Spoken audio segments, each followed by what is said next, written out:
Hey, what's going on? My name is Anthony, or Big B Stats, and welcome to Minecraft Live. I'm going to take this time and explain a little bit about myself and my relationship and history with Minecraft. It all started back in 2012. I didn't have a PC to where I could run Minecraft, so I waited for it to come out on Xbox. I got it and I just fell in love with it. I went to events, I met a lot of people, and I get a chance to do this right now, all because of Minecraft. That's allowed me to have this opportunity. I was also a part of the Minecraft live show back in 2018, which was the first time they brought on creators, and it was just incredible. But it's a brand new year, and this is just going to be phenomenal. Now, this year is the community pre-show, so you're going to hear a little bit about what's coming today.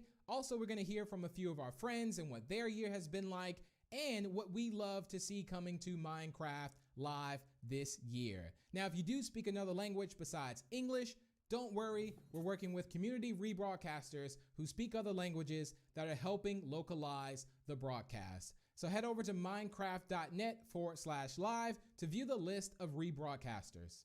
Now, there's a very special person I want to introduce you to, and this is a person that you can just feel their energy through the screen. You know, if you ever just look at someone, it's like, wow, this person has so much energy. They have made my day feel better. And this person is going to be Shovel. So here she is. Thanks, Big B. Hello, I'm Shovel and welcome to my house. I hope you're all staying safe and healthy. You might recognize me from last year's event, or you might not. I was blonde back then. I'm a longtime Minecrafter, YouTuber, and lover of all things that let my imagination run wild.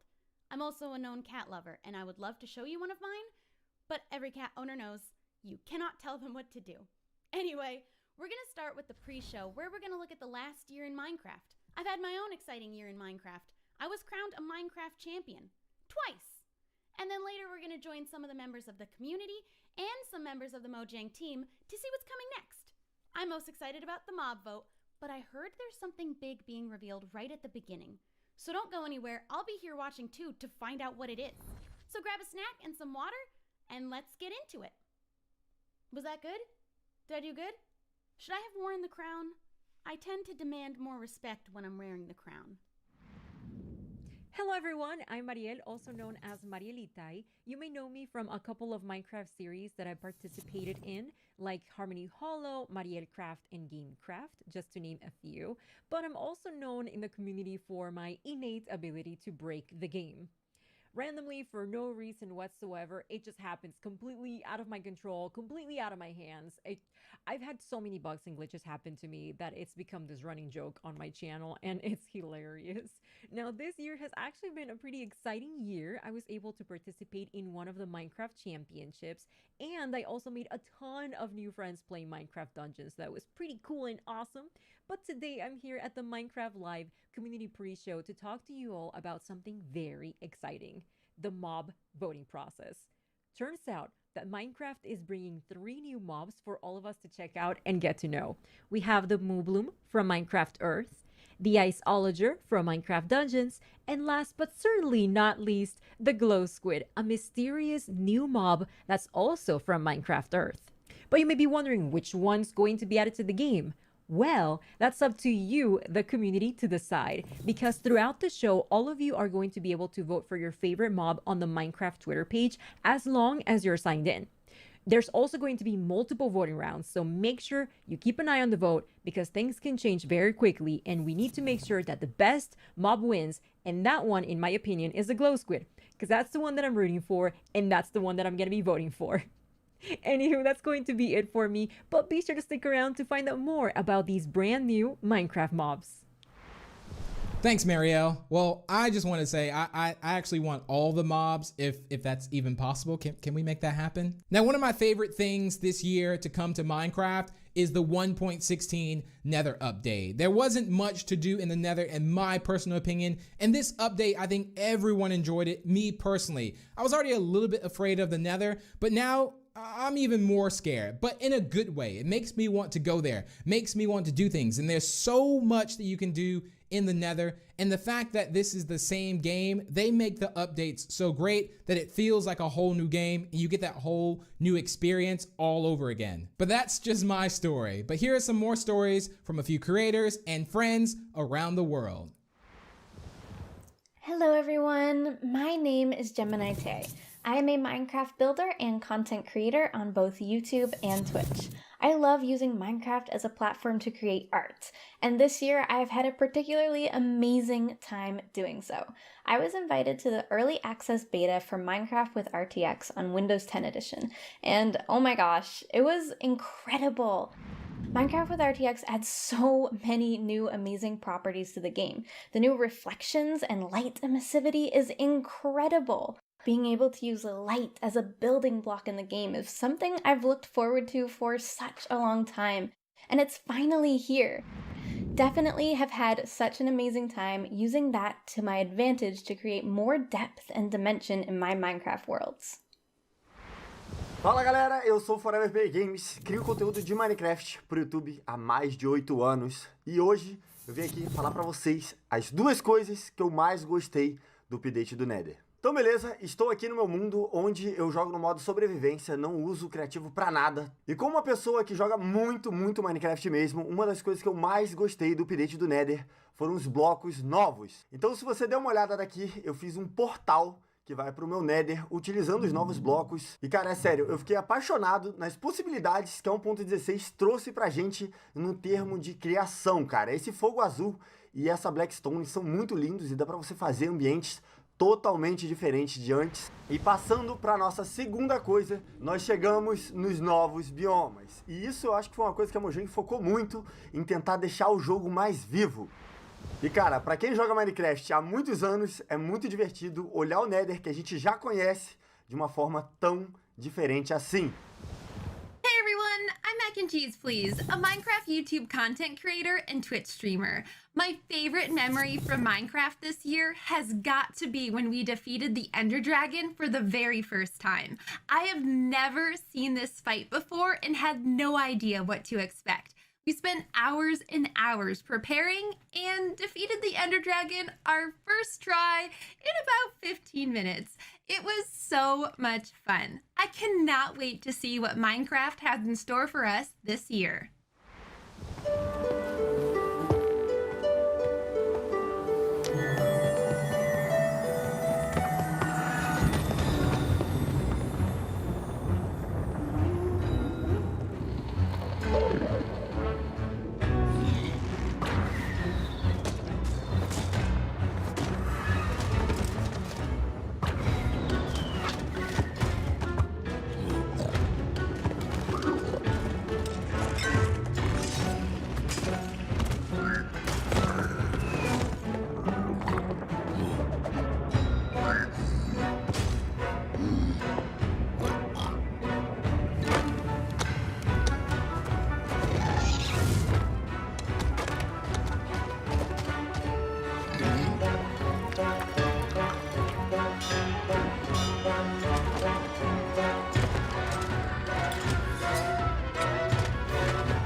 Hey Minecraft Live, I'm Nick Pickett. And I'm Elliot Choi. And we built a one-to-one replica of the University of California, Berkeley with 200 of our fellow students, faculty, and alumni, and hosted a virtual graduation there. During the ceremony, we had the pleasure of working with the university, a production company, and dozens of our own builders to produce a graduation unlike any seen before. We had 7 speakers join us that day, including our school's chancellor and Minecraft's own Lydia Winters. In addition to the ceremony, we invited the global class of 2020 to a 2-day music festival with over 60 artists performing back-to-back to celebrate. With the help of some of the most talented builders and developers, we hosted it all in a reimagined version of Berkeley's Greek Theater. This project grew to scales that we never expected.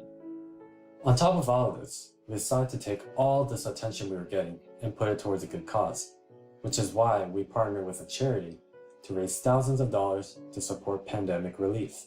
From all of us in the Block League team, we hope you're enjoying Minecraft Live.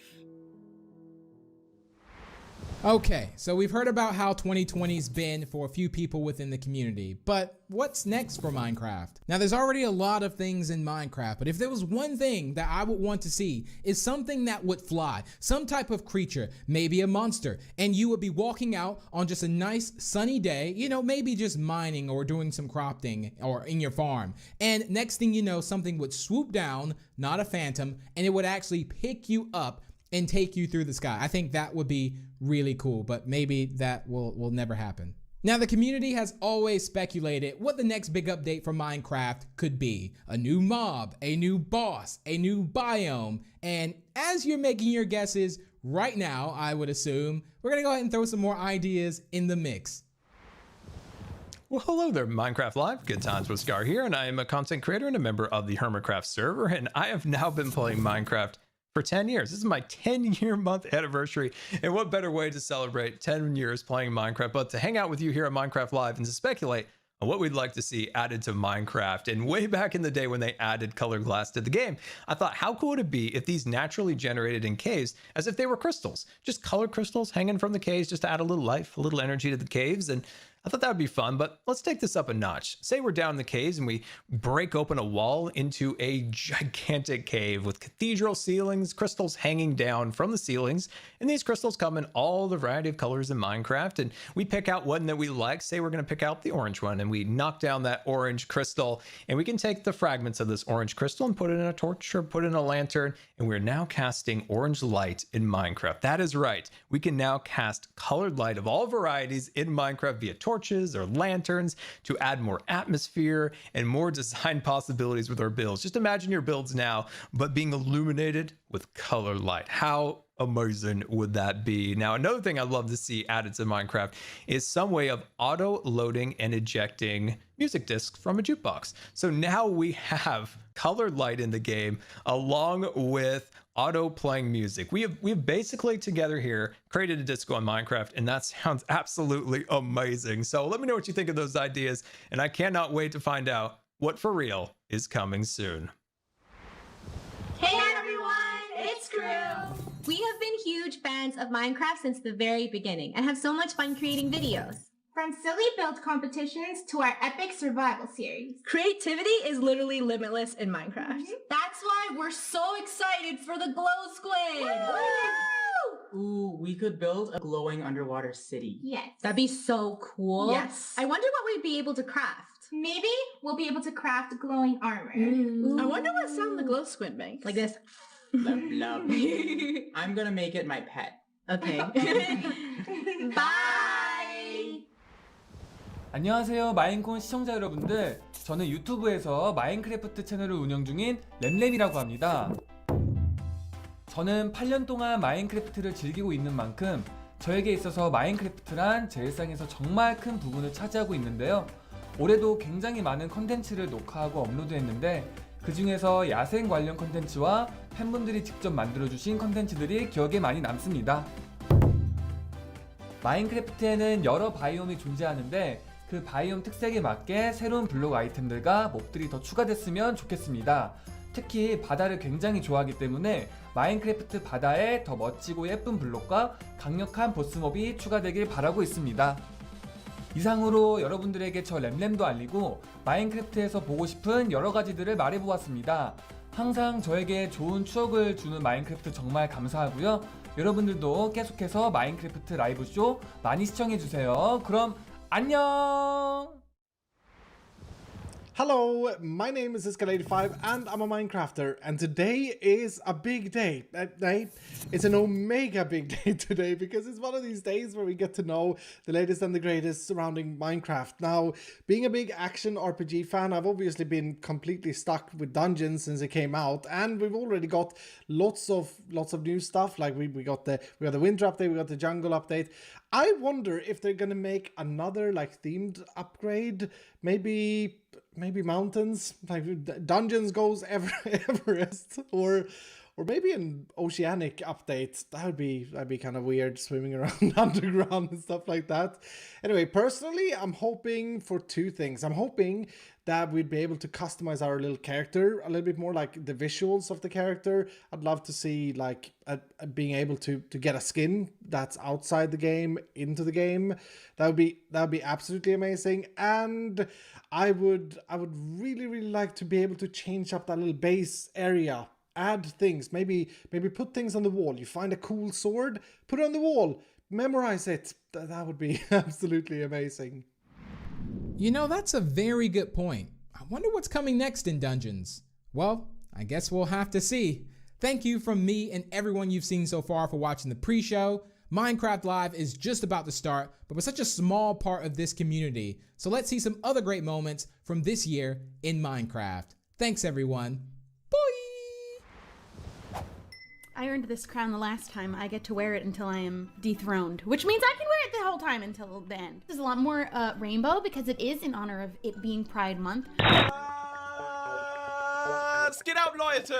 Heute spielen wir Minecraft. すげえやばもう完全にここにあるよ本当にだってもうズームもできるし So I don't know if I mentioned this already, but I really want to use the real Minecraft hearts that come out from the pets when you give them a treat. So I just went into Feather Adventures and I made a green screen inside of the dog's house and for feathers as well. Así llegamos con el Nether Update en donde van a agregar nuevos biomas, animales, mobs. Hasta puede haber alimento ahí dentro del Nether. Cuando se nos hubiera ocurrido eso. Así que va a estar muy buena esta actualización que al fin llegó. I mean, how can I not get excited about transforming the look and feel of Minecraft from this scene with RTX off to this with RTX on? What the? 睡衣妹妹，思念的幻影。我说呢，我一睡觉来一小老妹儿，这是啥意思呀？ Oh, they're there! The little beasts are there!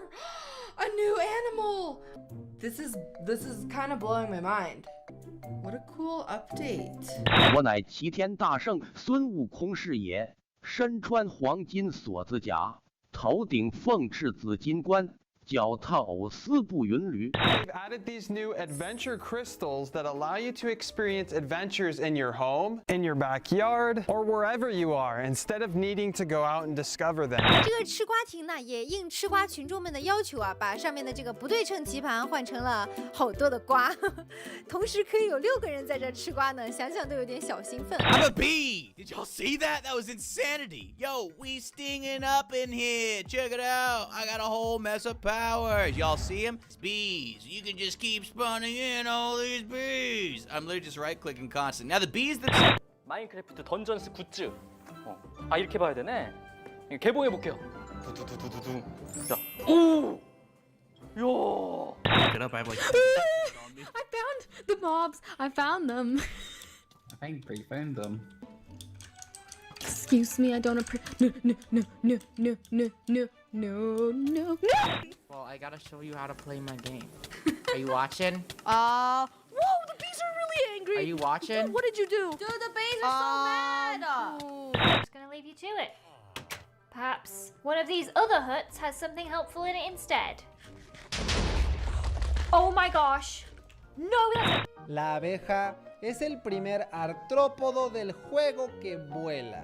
Los demás que hay en el juego son el pez de plata, los endermitas, las arañas. Quebra. Ok. Olha só tanto zumbi! Oi, zumbi! Tchau, tchau, tchau, tchau. 下一个任务是什么？分享一次家园获得50金币。3、2、1，茄子，分享给好友，就给你了，二哈的二哈哈。然后，meu Deus, olha o porcão! Você tá vendo? É o Pumba! Cadê o Timão? Hakuna Matata! Guten Tag, meine Damen und Herren, und herzlich willkommen zu einer weiteren extremen, ultramäßig harten Challenge. Wir werden heute komplett Minecraft auf den Kopf stellen. Oh, TNT, I'm taking this, okay? Dan, steady. What do I do with it? What do I do with it? It's on my head and I don't know what to do with it. Okay, give me an opportunity. Set me up. Oh, there's a lot of zombies. Throw it, Okay. throw it. Throw it in the middle. Ooh. Did it work? Here they go. It No. did there. Och titta på sin guld. Han kastade någonting till mig. Åh, vad gulligt då. という習性があります。そしてね、毒針を刺した後まさかの死んでしまうこともあるんですね。ちょっと。 Nej, den är glad. Okej. Och du är glad, och du är glad. Nu! Titta! Ha ha ha ha! Fast då har jag också förstört en sån där. Men... Figata ragazzi, è tutto nuovo. Oh mio Dio, hanno cambiato il Nether. Ci sarà tantissimo da esplorare e io non vedo l'ora. Il fuoco blu! Speaking of food, nom. Thank you. What? Don't take all the cakes. You gotta pay for those. El daño y cómo vas creciendo tú como personaje depende de dos cosas: el nivel.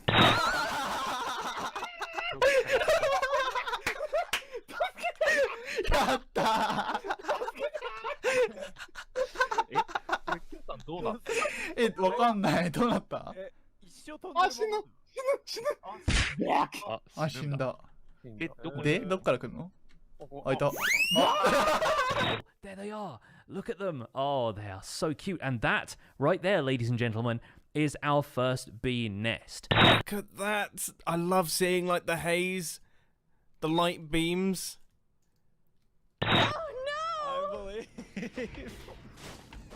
Teleport to Spoonerism? Where did you die? Why would you want to teleport to me? Oh, I'm doing it now. Oh no. Are you alive? What?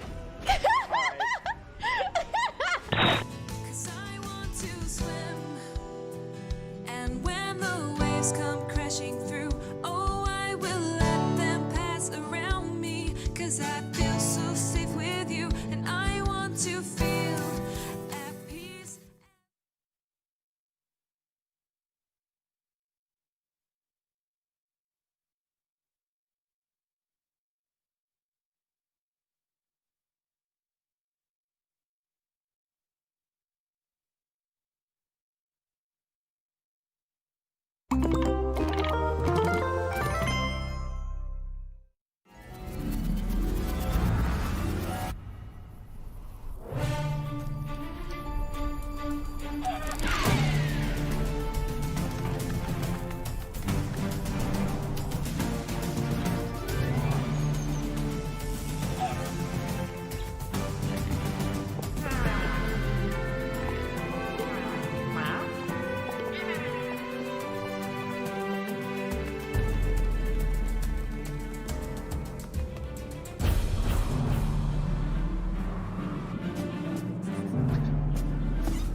Hello and welcome to Minecraft Live 2020. I'm Lydia Winters, your host and chief storyteller for Mojang Studios.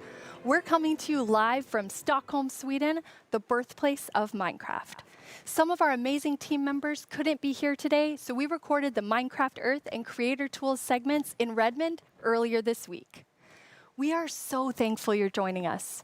Before we get started, we want to acknowledge the number of challenges around the world right now, as well as the mental, physical, and emotional toll those challenges are taking on all of us. With that in mind, we want to give the opportunity today to take a breath, have fun, enjoy the games we love, and celebrate all of you, our incredible Minecraft community. It won't all be easy. You'll have to decide which mob to vote into the game, which, based on votes in previous years, will be super tough. You'll not only get to hear about what's coming to your favorite Minecraft games, you'll also hear directly from the development teams. We want you to leave today knowing about the exciting additions coming to Minecraft and also why our team has made those decisions. An insider's look at what's brewing at Mojang Studios. Today, we're kicking things off with the announcement of the we're gonna tell you right now.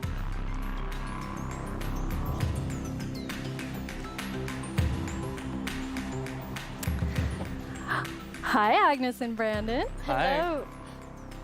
Let's do this. So, okay, the next update is the update that we know that so many of you, and well, so many of us as well, has been wanting for such a long time. It's the Caves and Cliffs update.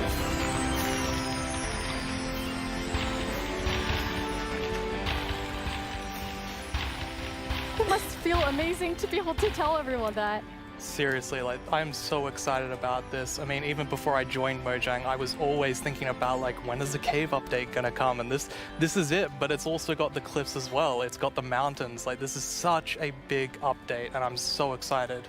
How are you feeling, Agnes?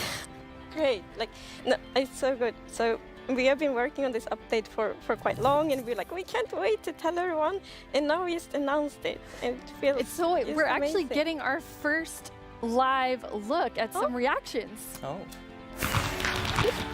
Okay, that's very cute. So cute. Those mobs are very, very excited. This year, we asked some of our communities to submit questions that we'll answer across the show. This first question definitely feels like something everyone wants to know. Mi pregunta es, ¿por qué se han tardado tanto en actualizar las cuevas y cuándo llegarán? En verdad que hemos estado pidiendo esto por muchísimo tiempo. Why has it taken so long? Like Brandon, I've been waiting a long time too. Yeah, that's a very good question. So since this update really is the update, like we have been dreaming about it for so long, so it felt so important for us to do it right. Like we don't want to rush it. But now we feel it's the right time. Like we have spent the time we need to really like understand the vision we have for the update, and also to make sure that we understand what the community actually wants. And we've also like planned around it to make sure that we really can work together with the community to make this and like as epic update as possible. And we have also hired some new amazing developers to the team. And you're one of the amazing developers, Brandon. Yeah, I joined this year in January, and I actually came from the community. I used to do modding for 10 years. One of the first mods I worked on was the Aether, which is like a dimension that added sky islands and stuff. And yeah, I'm just so happy to be here and work on an update this epic. I'm so happy to have you. We have another creator question. Hi, I'm the Pink Diamond Diva, and this is my question. Are you making the caves more advanced for older players so they can mine deep, or are you making them more accessible and easy to navigate for newer players? Such a great question. Yeah, I mean, with this update, we're making sure that we can have as much variation as possible within the actual caves themselves, but we want to make sure that the old caves are still retained as much as possible to keep that classic feel. Yeah, and we really also looked into to make sure that we have something for everyone, because you know we have such a huge community, and it's also a very diverse community, and that's such a beautiful thing. So we really want this update to have something for everyone. So actually, we made sure to map all the features in the update to different player styles to really see that we fulfill that goal. That's so cool. And you had such a big thought process on how you decide what even goes into an update this big. Yeah, we have spent quite a lot of time on just making sure that we have a very good like fundament for the update. For example, we did the player style mapping, and we've also worked with design pillars. So the design pillars, they kind of describe the vision of the update. So for example, they help us when we like prioritize between different features, and also when we design each specific feature. And we have 3 pillars for this update. And the first one is actually all about like the spectacular mountains, the snowier snow, and the mischievous goats. Because at last year's live, the players voted for these features, and we felt like it's so important to deliver on that promise. So we actually wanted to have it as a pillar. Yeah, and another pillar that we actually integrated into this was adding strategy to mining. So of course, Minecraft already has plenty of strategy in mining, but we wanted to see if we could push that just a little bit further and add even more mechanics that make it interesting for players to mine in the caves. Yeah, and the third pillar is to create an underground of marvel for the players. And that pillar is a lot about like adding variation to the underground and like contrasts and like inspire players to like craft their own underground adventures and build underground. And one thing we have done to like fulfill this pillar is that we have added new cave biomes. And one of them is the lush caves.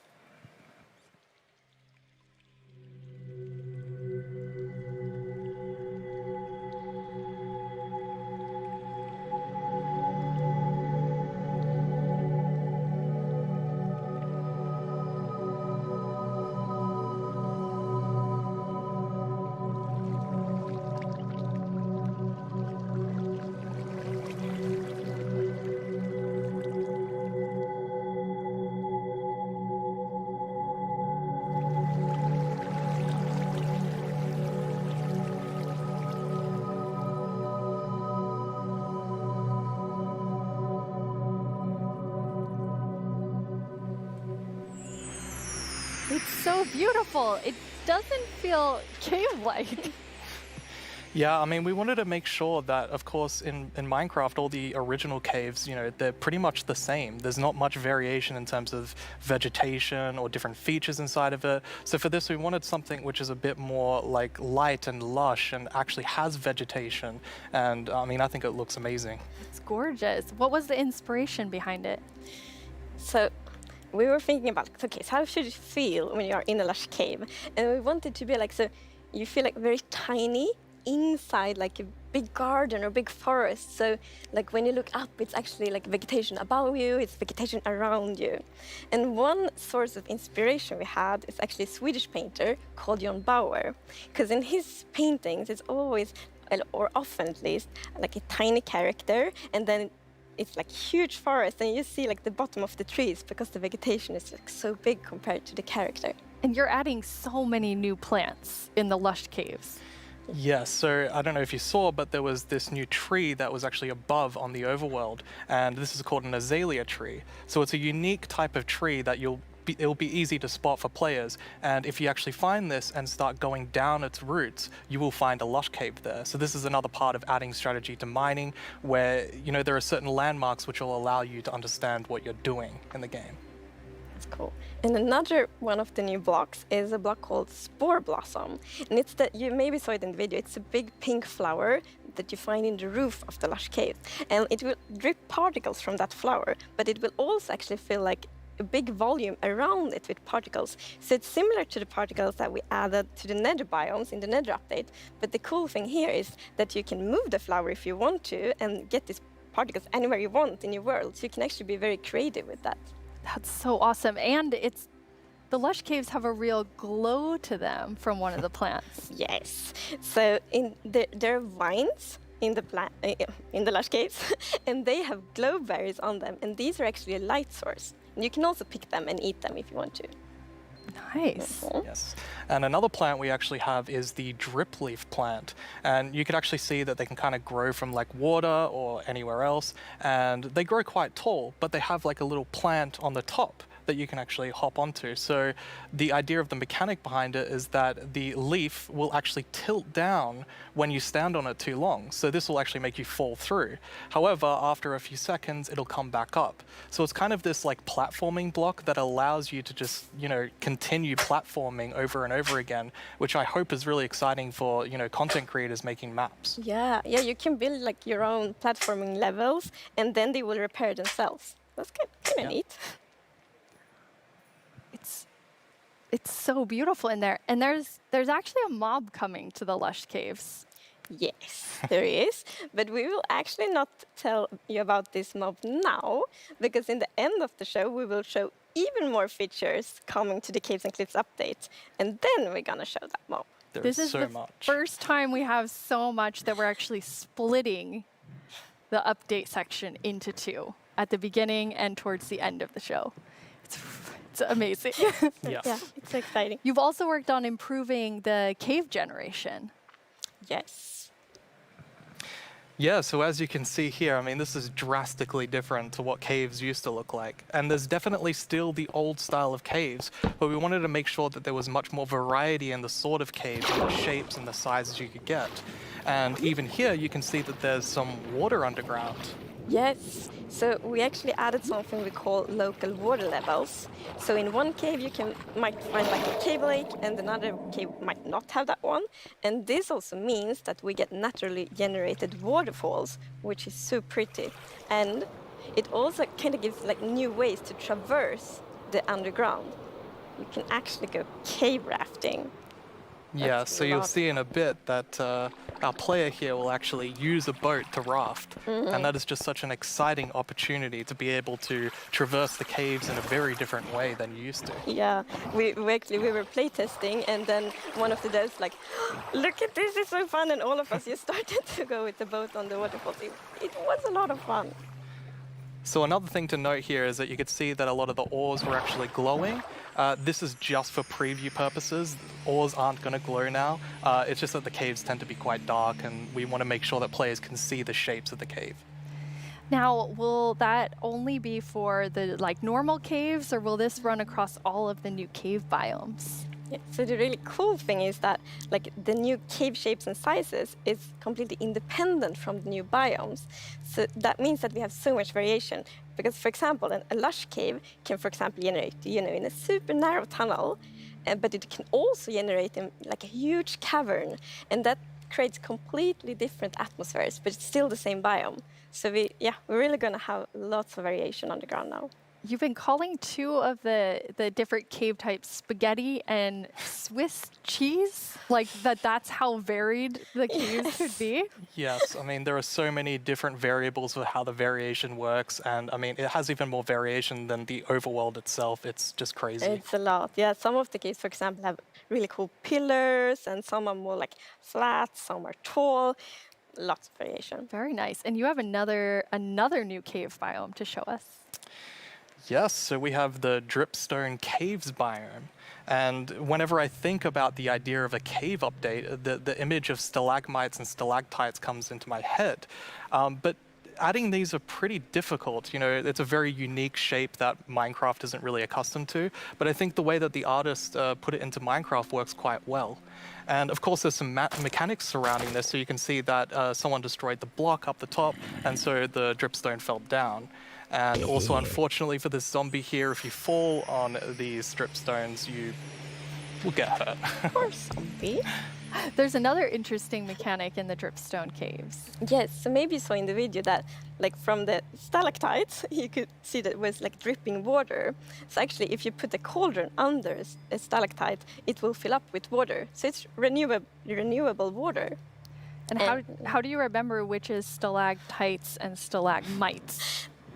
Well, that's a very good question. It has been very tricky to remember that, but I think I learned. So we actually, it's hold on tight to stalactite. I was going to say the wrong one. So stalactite is in the roof and stalagmite is on the floor. Perfect. Yeah. We've been practicing that, all of us. For a long time, like even. And you have something really amazing in this update for the sort of redstone engineers out there. Yes, so we've actually been thinking about this redstone block that lives in the deep dark, a new biome at the deepest depths of the world. We're not going to talk about this biome too much today, but we are going to show some of the blocks and maybe later a mob that comes from it. So if we look at the video, we can actually see that it's basically this growth, and this is called the skulk blocks. And one of the blocks is called the skulk sensor. This is the new redstone block. As you can see, when you place or destroy a block, or if you have footsteps, it'll actually detect the vibrations around and then emit a redstone signal. So this is going to be very interesting for redstone players. We even have a mechanic around it where you can actually use wool with wool occlusion to essentially prevent signals from being able to get into the skulk sensor. So let's take a look at that now.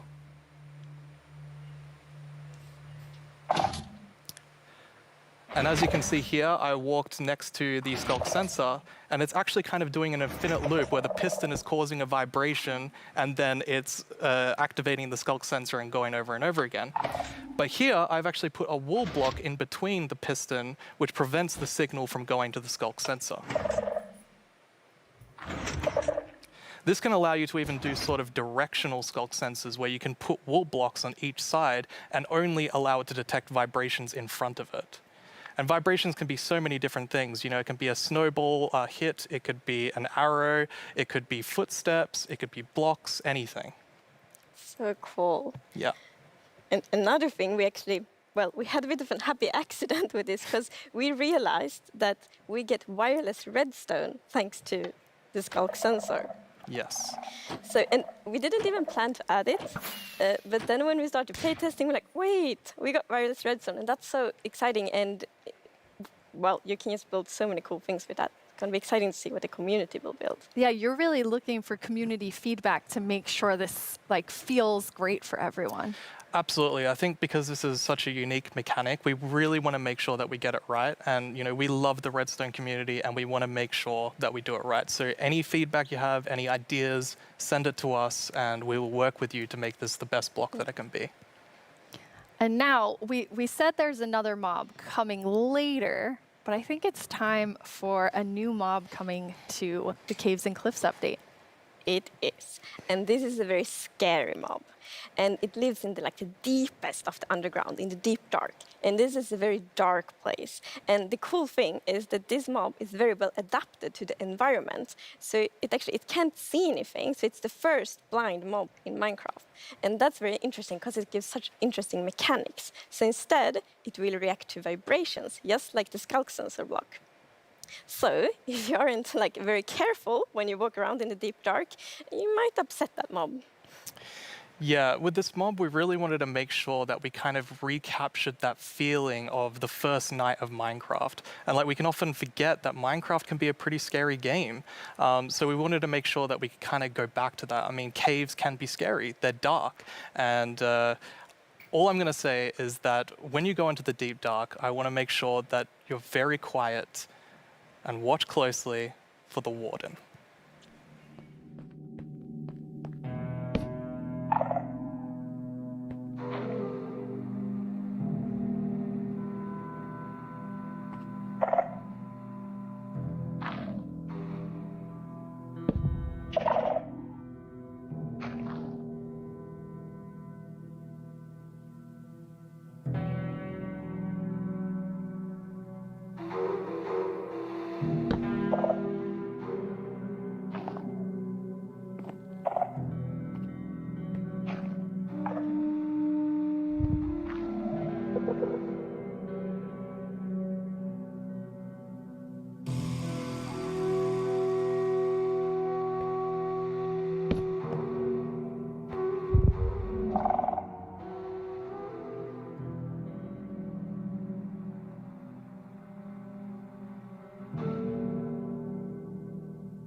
What did we just see?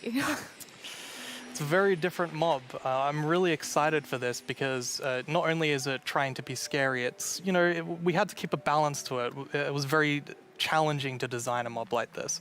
Another thing that's really important to note is in that video, I was wearing full netherite armor, so it's very powerful. You That's definitely want to dangerous watch mob. out. Yeah. Which I think also is such an interesting gameplay, because if you want to, you can avoid it, but then you need to really be careful, sneak all the time to not make any kind of movement that it will detect. But that's a lot of fun, and it's feels scary, but in the good way. And you wanted to kind of take everyone back to that first night experience with the warden. absolutely. I mean, I had such an amazing experience when I first played Minecraft. Like, it was terrifying listening to zombies underneath my house and in the caves, and hopefully we can bring that back to players, but, you know, 10 years later. Yeah. But that would be just amazing, because you hear so many lovely first night stories. It's such a big thing, and I mean, I'm also very fond of my first night in Minecraft, so we hope to give that experience again. But you really balance sort of the look of it. It's like, it's almost cute, but also really, really terrifying. How did you decide? Yeah. We actually worked a lot on, how does scariness look in Minecraft? Because we wanted to be very scary, and we didn't want to take away from the scariness. But we felt, let's add some derpiness to it. So it's like a mix. So for example, we added the mouth. I love the mouth.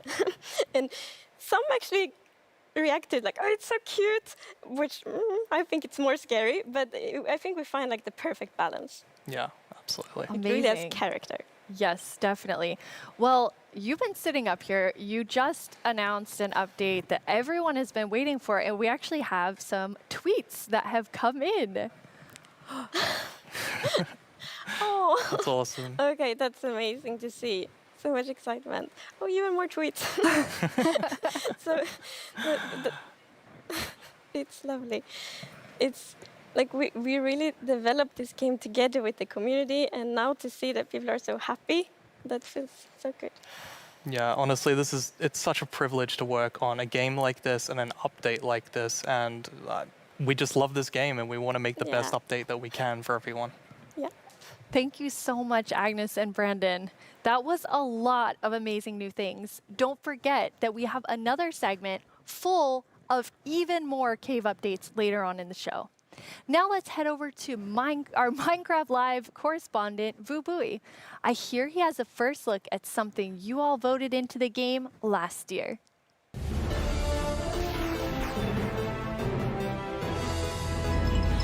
Hello, Minecrafters of the world. I'm Vubui, and I'm here once again to help all of you at home to choose a mob that will go into Minecraft. But first, we have a message from our good friend Max Brooks, author of our first Minecraft novel, with some exciting news. Hey, Minecraft community. It's Max Brooks, author of Minecraft: The Island. Thank you so much for embracing my book, and I hope you'll enjoy the sequel, Minecraft: The Mountain, where our character leaves the island and paddles to a strange snow-covered world and discovers another castaway, and together the two of them have to find their way home. Minecraft: The Mountain, coming out in 2021, available for pre-order right now. And as always, thank you for embracing all Minecraft books.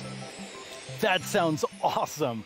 Another Minecraft novel, and this one's called The Mountain. Speaking of mountains, remember last year's vote? It was a fierce competition, but the mountains won after 2 intense rounds of voting. Well, I have a sneak peek into what your vote is bringing to Minecraft on the cliff side of the Caves and Cliffs update. Goats. They're both mischievous and adorable at the same time. As you can see, they live on the mountains, and if you aren't careful, they might knock you off. They also have excellent jumping skills. We'll also get better mountain generation with spectacular and more dramatic mountains with height-dependent generation. That means things like tree lines and mountaintops that will be more challenging with lots of snow and ice. And speaking of snow, yes, it will be snowier. We will also have a new block called Powder Snow, which will be a kind of trap block. It looks similar to snow, but if you or a mob walk on it, you will fall right through. Now let's talk about this year's vote. We have 3 awesome mobs for you to choose from. And to introduce them, we once again have Tiny Agnes and Tiny Jens. Let's see what they have to show. Oh. Bees and moonblooms are friends, just like we are. Right, Agnes? These friendly cows live in the flower forest biome, yellow as sunshine and covered in beautiful flowers. What's not to like about these beautiful bovines? We are friends, right, Agnes? Why do we have to record these videos on an actual mountain? They are animated. The Isolager is a new illager that lives on mountain tops. It's a hostile mob that attacks you with clouds of flying ice. You did pack the supplies we need to survive the night up here, right, Jens? Do you ever wish Minecraft's oceans were glowier? Not me. I always wish for world peace. Sure you do. Well, wish no more. Meet the glow squid. Wow. What was I meant to say again? Vote for Minecraft? Can't talk. Must admire glow. Agnes, Jens, it's really distracting. They're so tiny and they're so susceptible to distraction. Hopefully that won't happen to you. Now let's go over how... Hello? Oh, hi, Tiny Agnes. Yeah, no, I'm live right now. Okay. Well, you really shouldn't read too many internet comments. But, okay, I'll tell him. Okay, bye. Tiny Agnes would like everyone to know that she and Tiny Jens are, in fact, good friends. Okay, where was I? And why do people keep leaving phones around the studio? Now, let's go over how you can be a part of what is likely to be an epic showdown. Don't let this decision be made without your voice. Be ready to cast your votes. First, make sure you have a Twitter account. If you don't, go to twitter.com, sign up for an account, and make sure you're logged in. I'll let you know when the voting starts. Then you'll need to go to the Minecraft Twitter account to find the latest poll. Think carefully, debate with your friends and family, make a decision, then click on the mob you want to make it into Minecraft. There will be 2 voting sessions, and I'll let you know when each one begins. For now, just be ready and keep dreaming of victory for your favorite mob.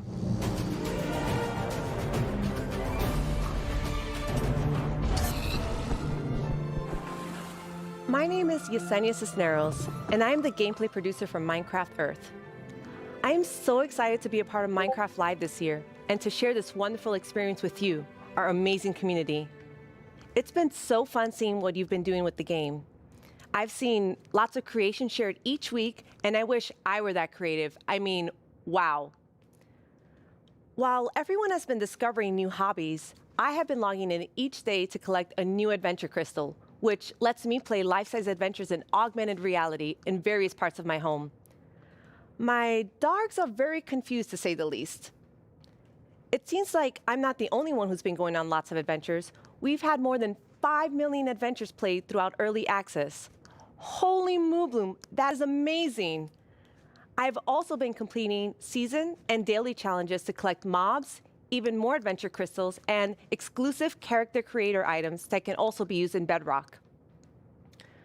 Sometimes, when the weather is just right in my house, lightning strikes and a new mob is made. Later this month, we have 2 new mobs joining Minecraft Earth, and I hear they're going to make quite a splash. Speaking of mobs, our beloved Moobloom from Minecraft Earth has a chance to be brought into vanilla. How cool is that? Now, I'm not going to tell you who you should vote for, but what I am saying is one of these mobs is definitely way more adorable than the rest, so choose wisely. In our last couple releases, you may have noticed that we added Slime Ball and Slime Blocks. With that, I'm super excited to let you know that we are adding pistons and sticky pistons to Minecraft Earth. Be on the lookout next week for a content update, and I can't wait to see the awesome creations you make with blocks, items, and now redstone contraptions. Our friends Mumbo Jumbo and Grian recently took a Minecraft Earth road trip and made their own awesome creations. Let's get a sneak peek at what they discovered. Hello everyone, my name's Mumbo, this is my friend Grian, and this is my 1974 VW bus. There's no air conditioning, there's no heating, there's no radio, there's no anti-locking brakes, no power steering. There's no seatbelt. I've owned it for about 4 years, and to be frankly honest, it's pants. Times were definitely different in the 1970s, so it's ridiculously slow, and it's definitely lacking some of the modern comforts you would usually expect to find in a car these days. We are embarking on a grand tour of England, going from the south coast up to Wales, and it's going to take us 3 whole days. I'll be honest, Graham, mate, would you class that as a grand tour? Well, yes, we have no radio, so it's going to feel a lot longer. But you see, this isn't a regular road trip in a rubbish old van, this is a Minecraft Earth road trip in a rubbish old van. With Minecraft Earth being a game you can play on the move, we thought we would travel to a bunch of different locations in the UK. Some of them are iconic, some of them just feel very Minecrafty, and some of them are barely linked to Minecraft at all, but we just really wanted to go to them, so we did. Oh, he took it out on the guy next to him. We also had to go integrating Minecraft Earth with real life. Minecraft Earth Frisbee is a bit of a challenge. Sorry. Minecraft Earth Badminton can be quite dangerous to onlookers. Sorry, Josh. And real-life sand blocks are alarmingly difficult to construct. If I just film this angle, there we go, look, it's our sand block. All in all, though, the road trip was a huge success and we had a lot of fun. You can expect to see the full-length episodes appearing on our channels very, very soon. Wow, it looks like Mumbo Jumbo and Grian had quite the Minecraft Earth adventures. At Mojang Studios, we've also been making more original content than ever before on our Minecraft YouTube channel. Our goal is to create shows that give you inside knowledge directly from our team. We're even giving away all of our secrets in a new series called How We Make Minecraft, which honestly feels sort of risky. And guess what? We have lots more awesome Minecraft content on the way. Here's a look at what shows you'll find on our channel. Here's 10 things you didn't know about you. Yo to the yo-yo. My name is Jens, I'm here. Wait, no! Stop!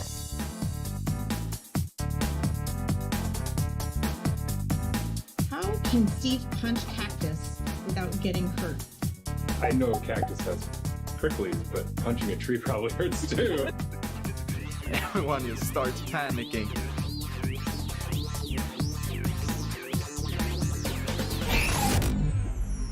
Please like and subscribe. I've always wanted to say that. But really, you should. It's good stuff. In 2017, you voted for the terror that is the Phantom, and I personally have not forgiven you for that.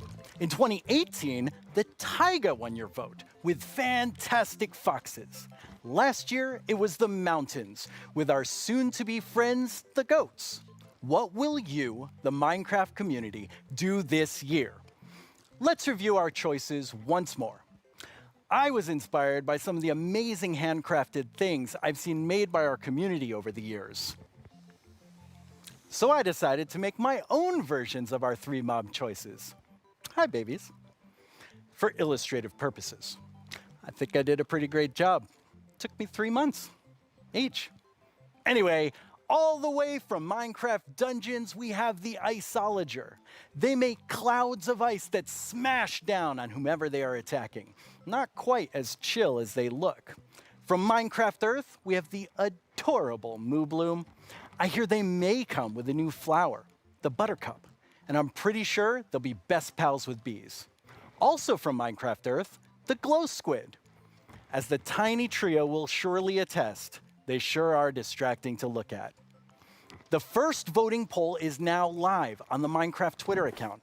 Make sure you're logged in, go to the poll right now, and click the mob you want to win. We'll check back in before we start the second and final poll. Now, though, I'd like to welcome Laura to my desk to talk about the dungeoniest Minecraft game ever, Minecraft Dungeons. Hello, Laura. Hi, thanks for having me. Very excited that you're here. Nice. So what do you do at Mojang Studios? I am a game designer, which means I am the one that gets to decide how difficult the bosses are. So I'm sorry about that one. You can blame me for that. I think people will blame you for that. That's okay. While I have you here on the stage, which mob are you voting for? I think if I don't say I am voting for the Iceologer, my team will kill me. So, but it's an amazing mob. It brings a lot of fun to Dungeons, and I think it will bring a lot of fun to Minecraft as well. Okay. I figured you would say that, but I had to ask. So tell me about the launch of Dungeons this year.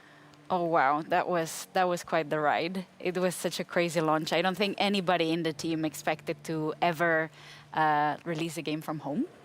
So we were all sitting in this like massive Teams call and like sharing streams with each other and sharing videos and comments from players, and it was very good. It was fun in a different way. What would you say was your favorite thing from the release?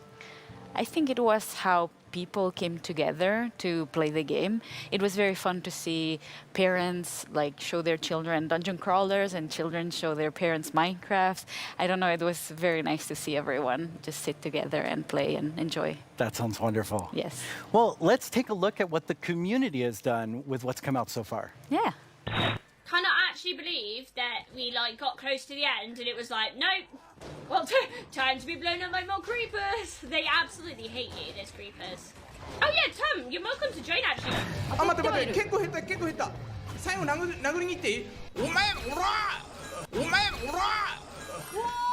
So the Village Merchant, a really cool merchant, simple, straightforward items, and definitely a nice addition to the game, a good replacement for the Wandering Trader.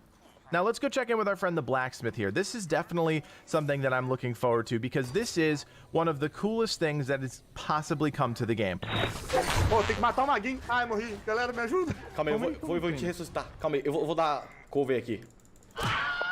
Que isso, Davizinho já tá me ressuscitando. Oh boy, oh boy. Alright, I see what's going on here. I see what's going on here. Väldigt bra! Ah! Hazmat suit! Hör du? Vänta tills jag har min raket du! Du ska få spö då! Nu jäklar ska ni få spö. Skya! Stop killing the pandas, you monster! Stop killing the pandas! Oh, we have to save villagers! Our villagers right there! You are free, villager! We must find the caravan Yes, of found. other villagers. Ooh, I got invisibility Ooh, potion. potion. What is that? 와, 맵 엄청 많이 생겼네 이번에. 자, 크리퍼까지 깼고 늪지, 목장, 협곡, 레드스톤 광산? 여기 거의 끝판대장급 아니야? Holy smokes! Boom! You right? Yeah. I put my Oh, look! There's a pig. What Kill the pig! Get the pig! Oh no! Red! Backwards, no! Oh god! That looks so fun. Yeah, it's so cool to see people have fun with the game. And it's fun to play and watch. Yes, I hope so at least. But this week, you also had another launch. Oh, this month it's been a crazy month. Like we haven't stopped doing things, I feel. We released first the Creeping Winter together with our new merchants and the new daily trials, which was awesome. I hope everyone loved it. We launched for xCloud, so now people can play on mobile, which is so fun. I really like that. And this week we just launched in China, so now we get to welcome our Chinese friends to the community, and I am super happy about that. That's really exciting. Well, now we have a question from the community for you. Right. ということで、私から質問です。マインクラフトダンジョンズをリリースされてから、開発者が想定していなかったファンの反応やゲームの仕様などありましたでしょうか？また、マインクラフトダンジョンズの今後について教えてください。今後、どのようなコンテンツがリリースされるのでしょうか？ぜひ教えてください。よろしくお願いします。Okay, he kind of snuck two questions into that. Yes, but they were great questions, and thank you for sending them. Regarding the first question, I think we were very excited to see how fast people found the secret mushroom level. Like, I was very confused about it as well, because we had worked very hard on making it very secretive and having little snippets of things everywhere, but players are so smart. They found it so fast. So if you haven't played the mushroom level, go check it out, because it's very fun. And the second question? Right.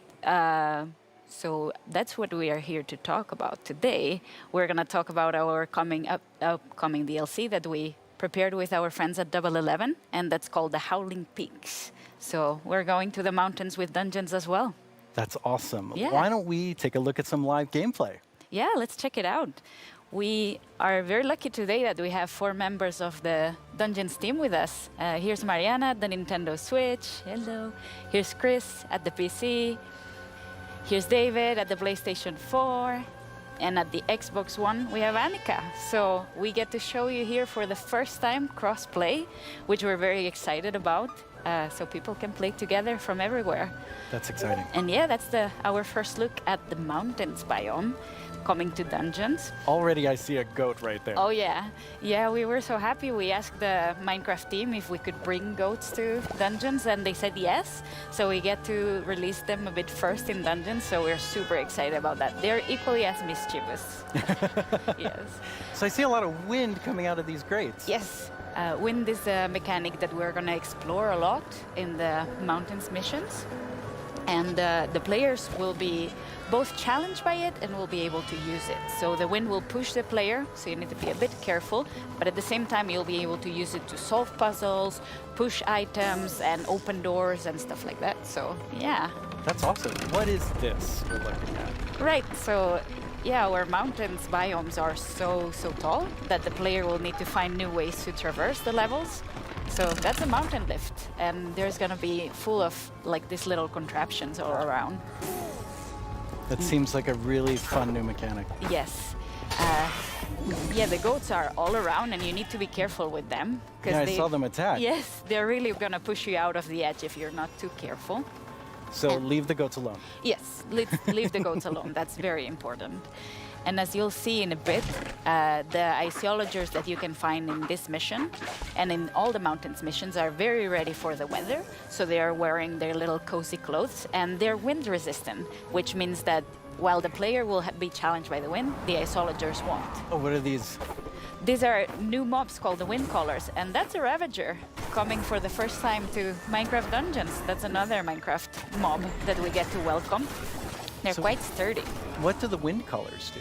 Right, the Wind Callers spawn a draft of wind right under the player, and they push the player up, so the player gets fall damage.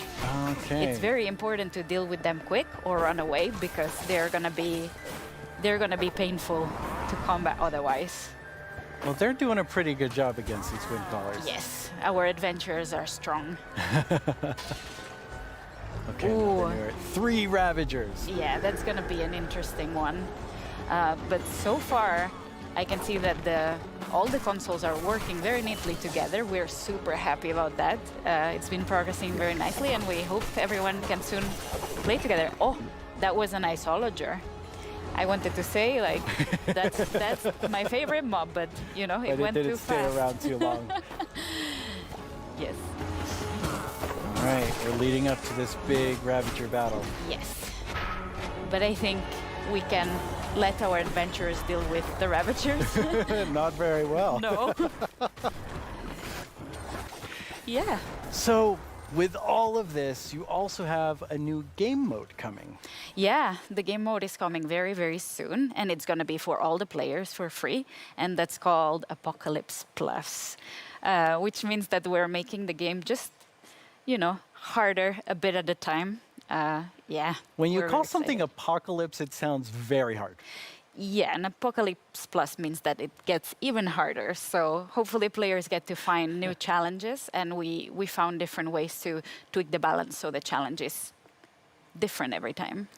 But, okay, that's a lot of stuff. You're working on even more new things for Dungeons. We're working on a ton of stuff. I feel we've been so busy. It's crazy. But yeah, we have today a little video with a lot of work in progress. Work in progress, though. Very work in progress. Yes. But yeah, I think we should look at the video. Wait, that's my line. I'm sorry.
One of my favorite things we do at Mojang Studios is Minecraft Education Edition. Students around the world are able to learn in exciting and interactive ways using the game as a learning-based platform. Students and teachers in 115 countries around the world are able to collaborate, learn, and share together. Minecraft has always been a way to connect people, and we've seen that now more than ever with Minecraft Education Edition being used in remote learning. When you're in the game, you don't have to feel so far away from your classmates. From creating graduation ceremonies in Japan, to creating first date orientations for American universities, to teachers doing virtual meetups, we've seen students and teachers using the game in incredible ways. Today, we're launching our first ever Minecraft Education Edition Global Challenge for students around the world to build a better world with us. Over the past few months, we've seen wildlife roam through cities while humans stayed inside. Without cruise ships and ferries around, dolphins visited the port of Cagliari in Sardinia, Italy, and wild boar roamed the streets of Barcelona. But what if animals could share space with humans all the time? Today, we're kicking off the first ever Minecraft Education Global Build Championship and asking students around the world to design and build healthy spaces for humans and animals to coexist together. What will you build? Hey, I'm Ayana. I'm a developer in the Minecraft team. If I were to participate in the Global Build Challenge, I'd build a series of underwater tubes so we could transport things without disturbing the aquatic life. Hello everyone, I'm OMG Chad. And if I were to design a build for the Global Championship, I would make a house with a habitat for my cats on top.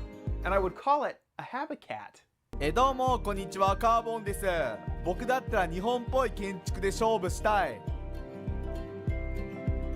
Hola, nosotros somos los hermanos Leo y si estuviéramos participando en la dinámica mundial de Minecraft construiríamos unas viviendas camufladas con la vegetación del entorno para que los animales no se espanten. ¡Participa!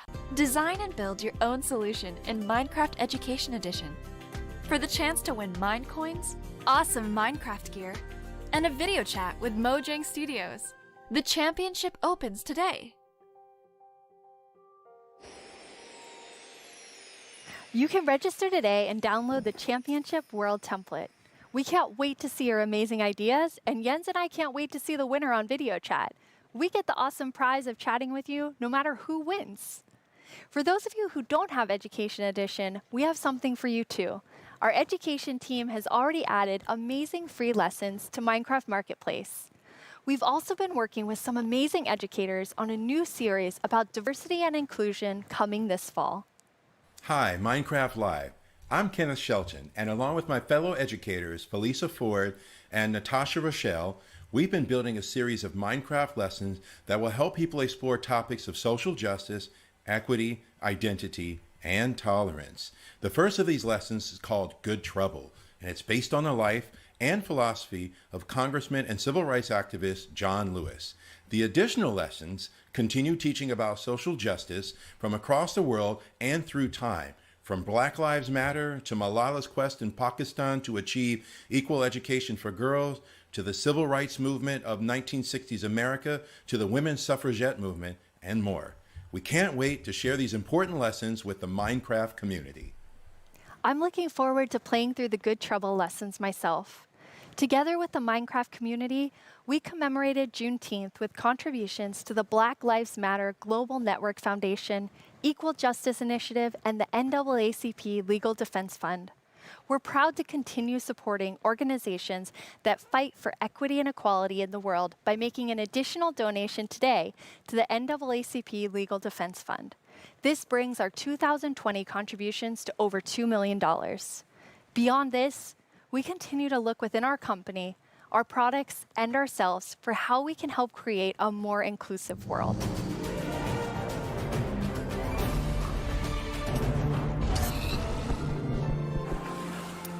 Now it's time for a brand new segment of our show. You may have missed our next guest during the Minecraft Update segment, but not to worry. You're about to get some dedicated time with the one and only Jeb. Hello. Hello. Thank you very much. It was very different not having you in the Minecraft Update section.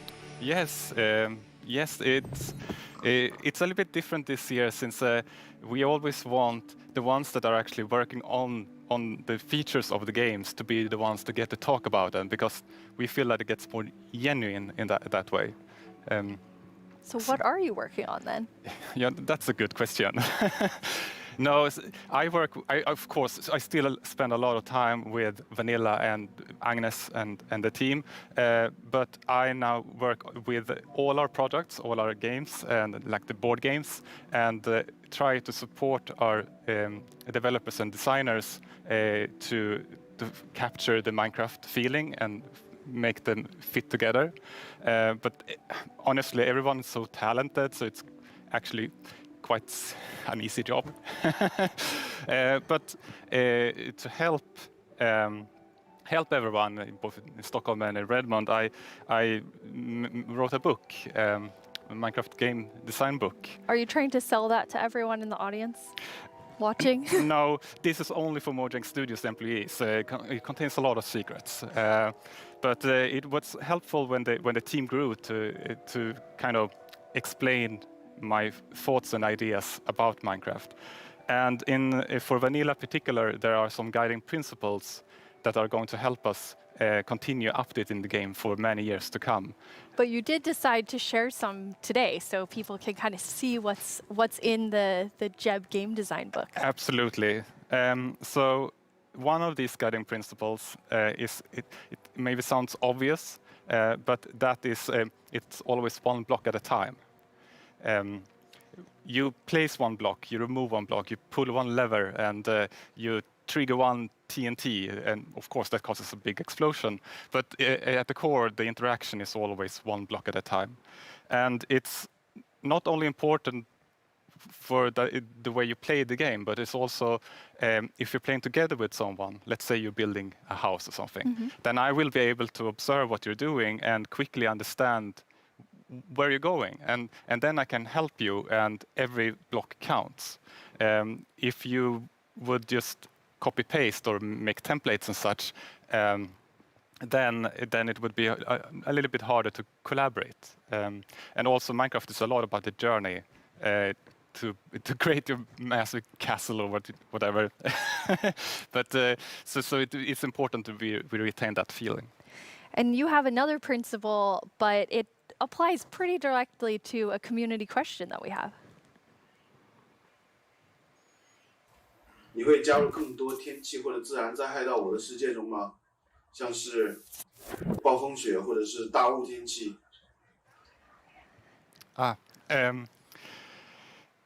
我的世界的中国玩家大家好，感谢你的提问。 Wow, yes. Yes, the Chinese community inspired me to try to take on a new language, but I have a long way to go, honestly. But about the question, if we're going to add things like natural disasters, that kind of contradicts one of our other guiding principles, that bad things happen, but they're technically the player's fault. Okay, they're the player's fault. Yes, in the sense that it was either caused by a player, like a griefer or summoning in the wither, or a player was nearby, such as when a creeper explodes. So whenever something bad happens, we want to make sure that the players are either actively taking part of that or have a way to prevent it from happening. And an earthquake or a tornado would obviously destroy something that you've spent hours building. But there's definitely a few I can think of that maybe fall outside of this principle. There are still a few cases, like Endermen can grab a block and maybe wreck up some redstone, or you can have an unlucky wolf running into your sheep garden. But there's also, the worst thing is, of course, lightning strikes that can set your whole house on fire. But I'm hoping that Agnes and the team may have a plan for that. Exciting. Mm-hmm. So what's the last feature you were active in developing? Yes, the last feature I did was the netherite feature. I thought that was a very important part of the nether update and wanted to help where I can. But I don't want to, since I'm working with so many different projects now, I don't want to do something halfways and then kind of leave it to the team to fix my bugs. So I try to be a little bit hands-off. But recently, I've of course also been working a little bit on making combat test snapshots. That leads us to another community question. Hey, I'm Dan TDM, and I would love to know what kind of combat mechanic changes are being made to Minecraft Java Edition. Yes, and that's an excellent question. We currently have a problem that on the 2 different editions of the game, there are different combat mechanics or combat systems, and that's bad both for us as designers that have to take both systems into account, but also bad for the community that wants to have the same experience. So the main objective is to reach parity. But I still want to make sure that we make a system that is kind of fits with the building and that doesn't distract too much from building, but still gives us this depth that allows us to design interesting behaviors. Also, I want to make sure that it works both good in both player versus environment. That means adventuring and players versus player.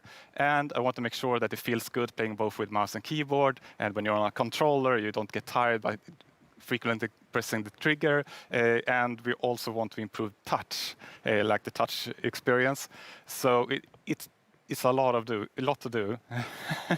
But you said you weren't working on feature development. But yeah, then it's you true. are working on combat? Yes, I mean, of course, it's a little bit hard to keep your hand out of the feature cookie jar. But in this case, I also felt that this was an area where I could help the team, so they could focus on doing the content updates. But at some point in the future, I will, of course, dump this on the team. Okay, so exactly what you said you Yes, don't want to do. Yes, and they will have to carry it over the finish line. Yes. Nice. Now, speaking of combat, we just had a really cool announcement about Alex and Steve coming to Super Smash Brothers. Yes, and that is so amazing. And just like I said, like my job gets easier because everyone's so talented. And just in this case, Sakurai-san and his team they really understand Minecraft and have made an absolutely amazing Super Smash Brothers fighter. And Sakurai has also made a really amazing video for all of us in the community. マインクラフトライブをご覧の皆さん、こんにちは。大乱闘スマッシュブラザーズディレクター、空の桜井正宏です。スマブラにマインクラフトのダウンロードコンテンツが導入されます。スティーブやアレックスが参戦することが決定し、マインクラフトライブ前に特別放送をお届けしたのですが、見ていただけたでしょうか。もしまだの方はぜひご覧ください。スマブラであることを忘れるぐらい、マインクラフトのスピンオフとしても相当にすごい踏み込んだ表現を行っています。発売までもう少しだけお時間いただきます。スティーブがマリオと戦う、アレックスがピカチュウと戦う、ゾンビやエンダーマンをアクションゲームで操作できる、リンクやカービィやソニックやロックマンやクラウドやリュウなど有名キャラクターとの共演が楽しめます。そして私もマインクラフトファンの一人です。マインクラフトライブでの発表を楽しみにしています。それでは。That was a really big secret to keep. Yes, and it was a really hard secret to keep even in the studio because it was super secret. But it has been so much fun to work on. Yeah, it's amazing to see the community reaction. Yes. Okay, so we're going to switch gears here. You have a sort of famous saying within the office, which is the world would be a better place if everyone played Minecraft. And why do you think that? Yeah, I suppose the quote has kind of gotten a life of its own. It definitely has. But yes, I think Minecraft unleashes people's creativity and helps them collaborate, but also teaches them things like geometry, languages, and maths. So yes, I do think that the world would be a better place if everyone played Minecraft. But I know that you also are very engaged in building a better world. You're interviewing me now, Jens. Thanks. I mean, I think I feel so privileged to work on Minecraft because of all the amazing things that people do with it, from Education Edition, and something I'm extremely passionate about is Block by Block, which is our partnership with UN Habitat, and it's really helping people reimagine their public space and then have it built.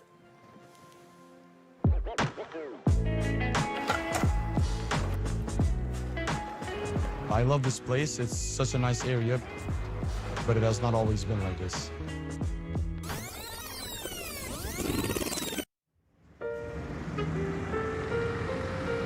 Well, before, the area felt very cold and unsafe. Basically, it was just an abandoned place. Block by Block is a program created by Mojang and UN Habitat where we use Minecraft to help community members redesign their neighborhoods. Kosovo has been impacted by years of conflict, and in those situations, we often see communities divided and public spaces neglected. It was a really cool project because even the little kids like me could help out with make the city a better place. They got to use Minecraft to sketch and try different solutions about how the space could be improved. It was very fun because you felt like to be able to help the city while just playing. After that, the ideas were presented to local architects and city planners, and later that year, construction started.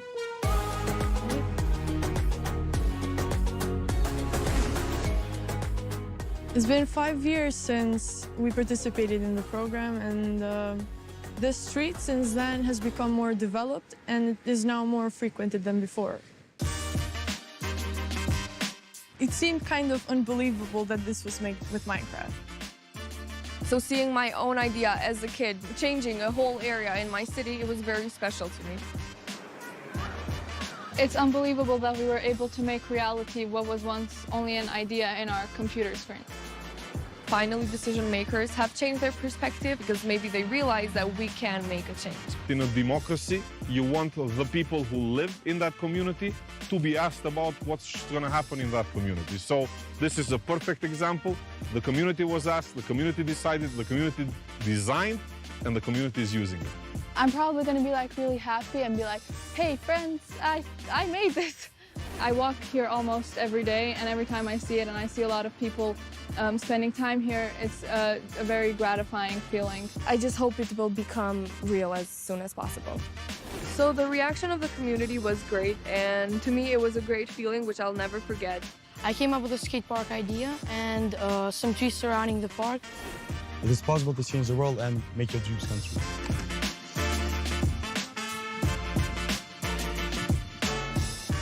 It felt like I was being heard, and being heard and listened to is one of the best feelings that you can feel.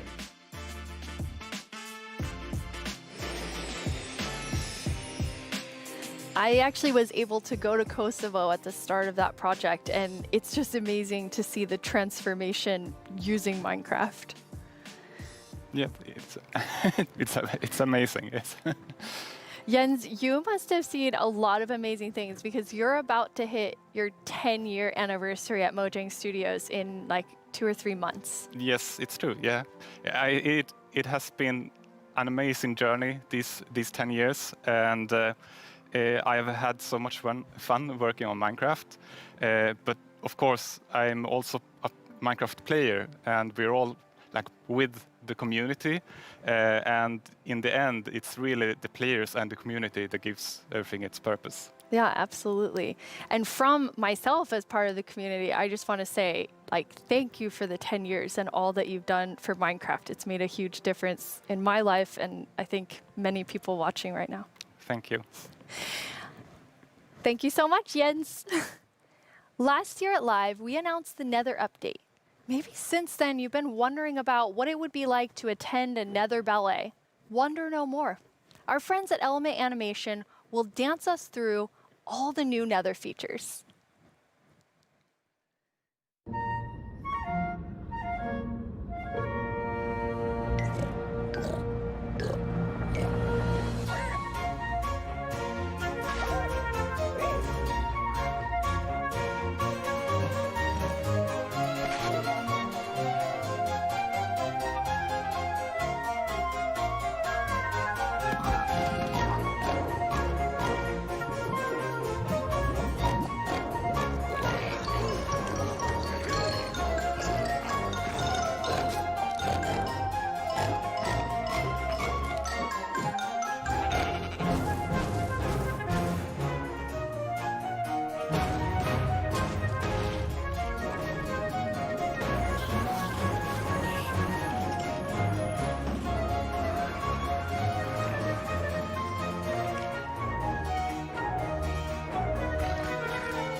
The results of the first round of voting are in.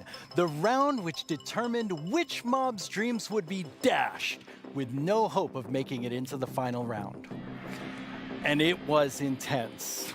But sadly, let's all say a fond farewell to the poor Moobloom. Then forget it ever existed, because it's time to vote again.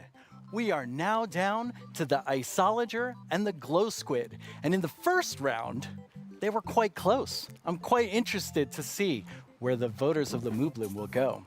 If you missed the first round of voting, make sure you get in on this one. It determines which one of these two makes it into Minecraft. I know who I'll be voting for. The final voting poll is live now. This is your chance to have a say in what goes into Minecraft. So don't leave yourself out. Log into Twitter and go vote.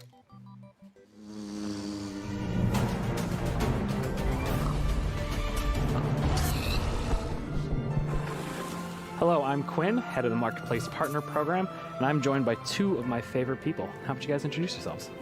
Hi, I'm Fanny. I'm a developer on the Creator Assistance team, and what we do is create tools for our creator community. And some of them are very visible, and we're going to talk about them later. Some others are more behind the scenes, and that help our creators make content that is more efficient and reliable, like the schedule command that is coming out soon. Yep. I'm Jason. I'm a developer in the engine team, and we've been responsible for a lot of the modding type capabilities that have come to Bedrock over the last couple of years. That's super cool.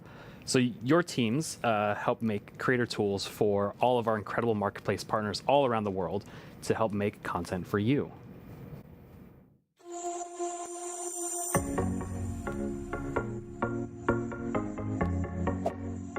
Kia ora koutou mā, ko Whetū tēnei from Piki Studios here in Aotearoa, a team of 3 making content for the Marketplace and Minecraft Education Edition.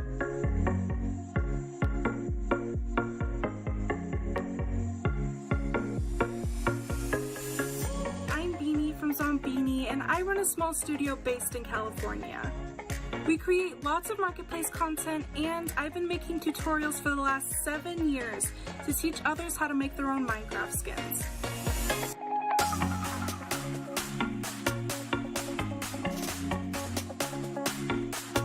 Magandang umaga, Minecraft Live. My name is Mark from Kubo Studios, and we are 15 working here in the Philippines.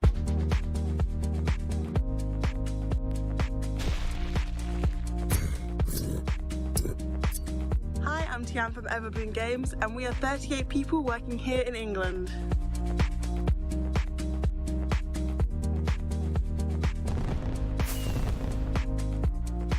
Hi, Minecraft Live, this is Lizcraft, and we hope you like our stuff on the Marketplace.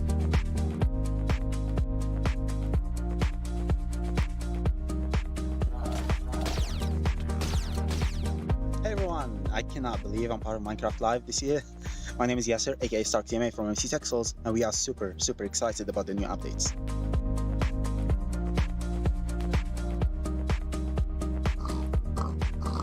Oi, Minecraft Live.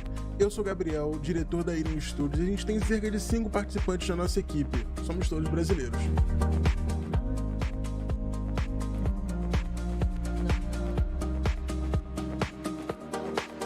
I'm Vicky, also known as Geeky Pixels from NetherPixel Studios, and I get to spend my days making content and working with awesome people.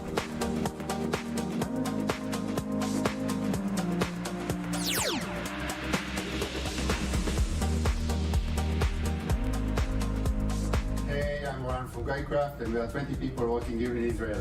Shalom.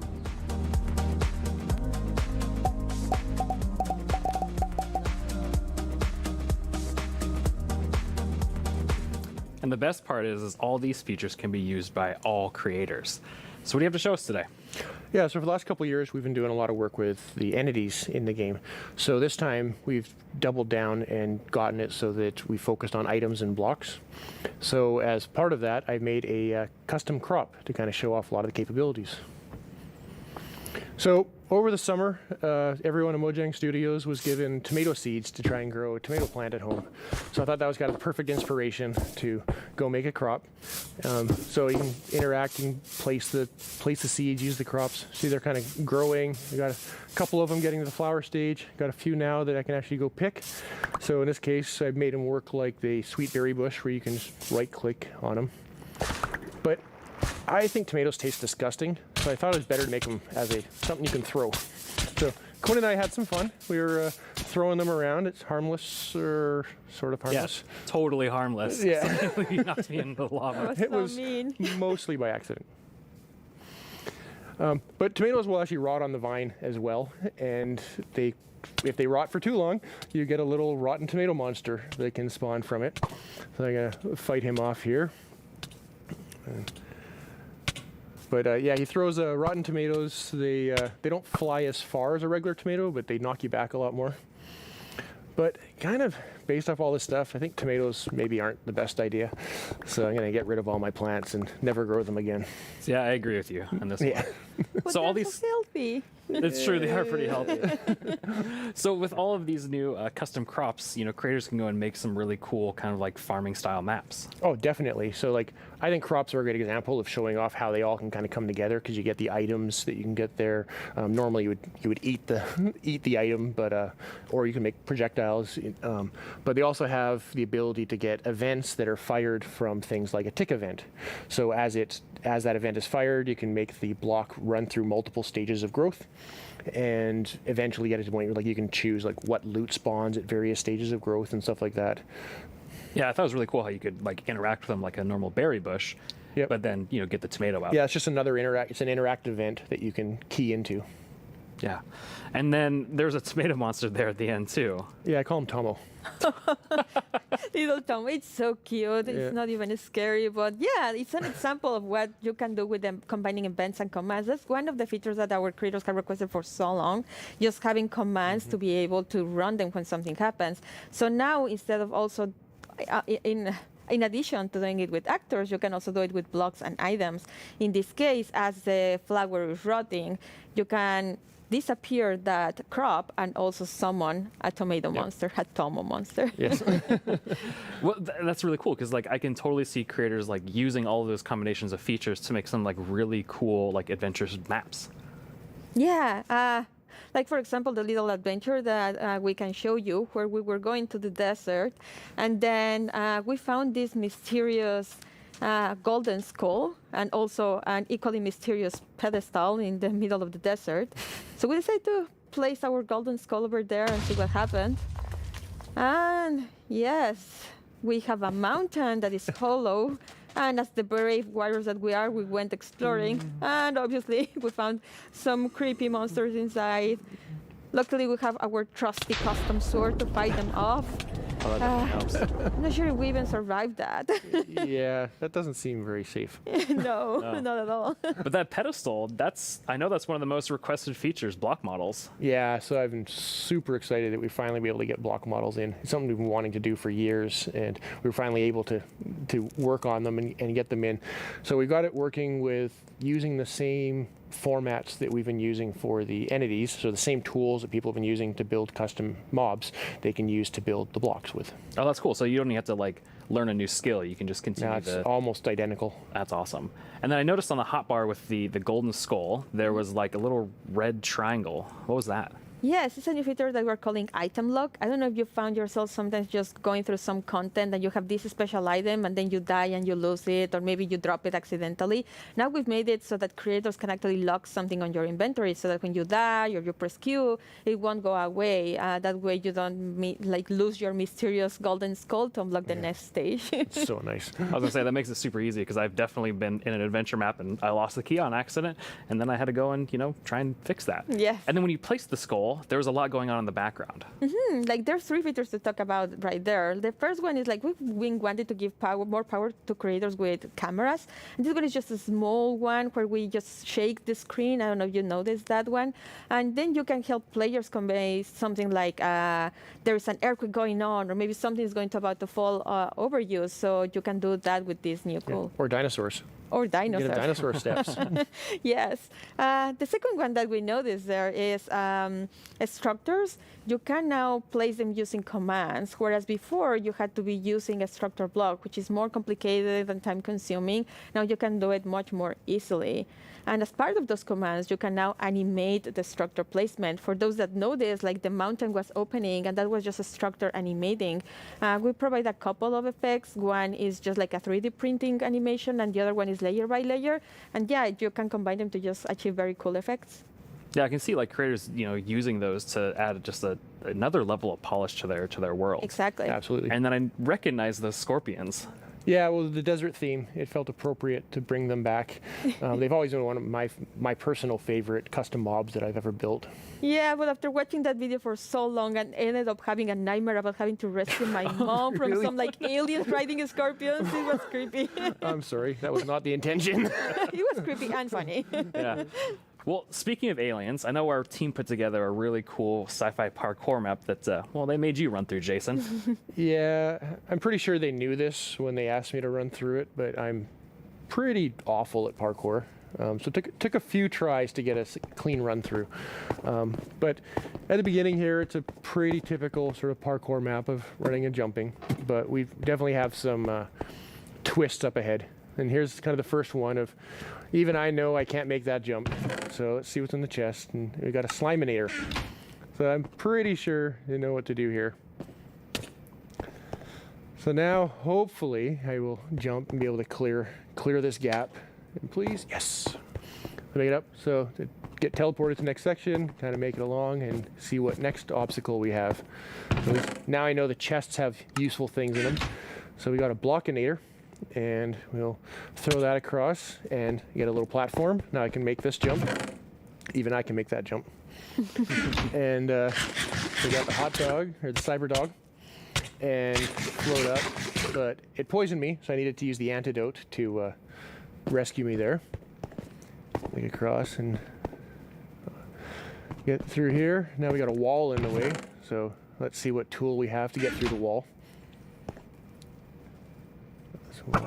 And insta presto, and get through here. Keep going along. And this should be our last obstacle here. But I can see the teleport pad, but I can't quite get to it. But that shaft up above looks promising, along with the ladder. So let's go up and see what we get here. Fall down. And block breaks. I can get to the teleporter. And Fanny's already there. You made of course. Yeah, finally. Wow, that's super 86 cool. times. I love the pretty good. aesthetic of that too as well, like all the art and things. So those teleport blocks, those seem like a really cool way to add like another level of immersion to the worlds you're creating. Yeah, with data-driven items and blocks, we get so many new events that you can act on. Like, for example, in the case of the teleporters, you can step on it and then an event will trigger and you can react in so many ways. You can add particles, or in this case, for example, you run a series of commands that just teleport you to the next area. That's awesome. And I love the Slaminator, the Blockinator, and the Magic Wand. I've never seen items do that before. Yeah, so that's another example of how combining the same tools you can achieve so many different effects. For example, the Sliminator was just using the event and the fill command, right, to replace the blocks at the bottom with the slimes. Then the next one, we have the wand, and that one is just replacing blocks with air. And then we also had the Blockinator, which allowed you to walk by placing some blocks, replacing air with blocks. So just by combining events and the same command in different ways, you achieve so many cool effects. Yeah, so it's just small little simple things you can combine in lots of different ways and get a wide variety of results. And even that Blockinator allowed you to make that jump. Yes. And then I also saw that there was messing with mob effects too as well. Yeah, so we've had an example of custom food in there, but in addition to just satisfying hunger like a food normally does, you can add and remove mob effects. So we had the Cyber Dog that gave 3 effects, the levitation, nausea, and poison. And then we had the antidote that would actually only remove 2 of them. So unlike a bucket of milk that removes all mob effects, you can make things that remove very specific things. Yeah, and then it seemed like you got, after you use that, or after you use the magic wand to get to that wall, it seemed like you were stuck, but there was something else that was going on there. Oh yeah, so there is the block that was in my way. So we made it so that another one of these events, similar to the on step on, is we also have an on fall on. So in this case, it was just an on-fall on, and you can set what distance you want the event to trigger. So you have to fall at least 10 blocks or something like that. And when you land on it, we then break the block, similar to what, like the tomato plant and other things that we saw earlier. Yeah, and it seemed like it took you quite a few tries to make it through, but Fanny was able to do it first try. Yes, unlike others, 86 times. Yeah. Yeah. And one new feature that we have is that on raw text, you'll be able to show the names of the players that are of interest at that moment, and also show scores. Like in this case, we were tracking how many times Mayor was dying. Yeah. Well, thank you both for coming onto the stage and talking a little bit about these creator tools and new features that are coming out. And with these new features, there's going to be a pretty amazing new thing coming out later this year for all Minecraft players. Remember, GDL will not be held responsible in the event of a likely death.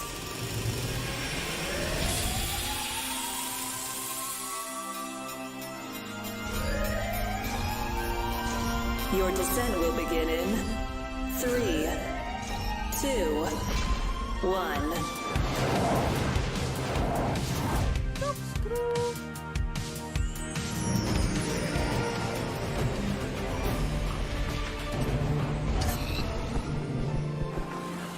We know you've waited a long time for this update, and if you thought the first set of features for the caves were awesome, it's time for even more awesomeness. Agnes and Nir from the Vanilla Minecraft gameplay team are here to tell us what else is coming to the Caves and the Cliffs update. Hello, welcome. Hello. Hey. How does it feel? It's so amazing. It's so awesome to finally be able to share that with everyone. Yes, it feels great, and we have, looked a bit at tweets during the break, and we have some more tweets. We have more tweets. Yes. Wireless redstone. Oh yeah. Forward. Yes. And there will be so many cool things you can build with that, and the warden. It's amazing to see all the excitement. It's so cool. Nir, you recently joined the Mojang Studios team. Yes, I joined this year, but honestly, I'm not completely sure how that happened.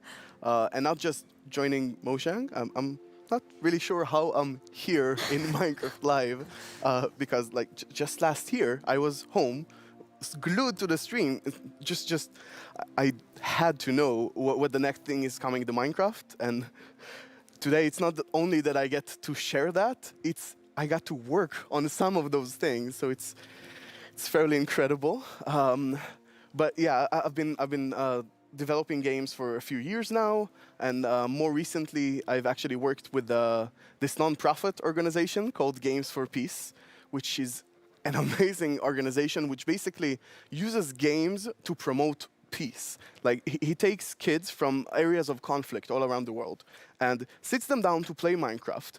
And sometimes it's kids that don't even share a language, so they can't talk. So Minecraft is the language they share. Minecraft is what helps them connect and get to know each other and creates friendships, right? And it was amazing being part of that. It's so cool. I mean, sometimes I feel like, oh, I know all the amazing things that are happening with Minecraft. And then you described that to Agnes and I, and we both were like, we've never heard that. And it's so cool. It's beautiful. Amazing. Absolutely beautiful. So in this update, you've been really looking at like filling out the caves even more. Yes, so there are even more things to show.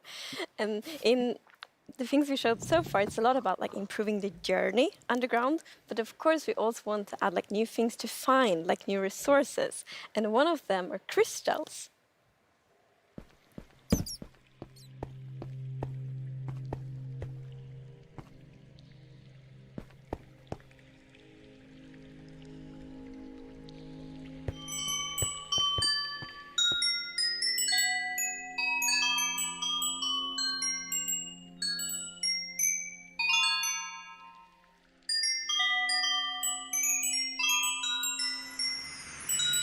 They're so beautiful.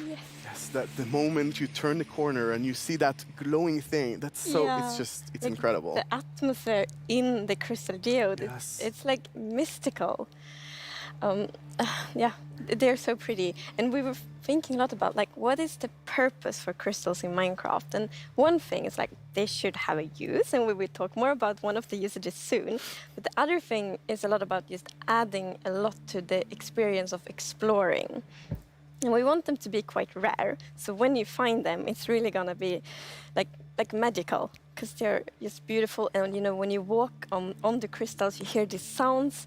Yeah, it's just, we talked before about the pillar of Underground of Marvel. And I feel they're just the perfect feature for that sort of pillar, right? But you can't just take them with you. Right, so you can break the crystal plant we saw in the video, but they actually grow from a very special block. And that block is unobtainable. It's sort of like you think about spawners, right? You cannot just take it and put it in your base. It makes you go and build farms all around your world. And that also encourages you to create tunnels between them and find out ways of transferring those items from place to place. And I just love those sort of features that really encourage other gameplay in the game. As an explorer myself, I'm very excited about finding all of these. And you mentioned a usefulness to them. Oh, yeah. Yes. So from those crystal plants, you get crystal shards items, and you can actually use them to craft a telescope.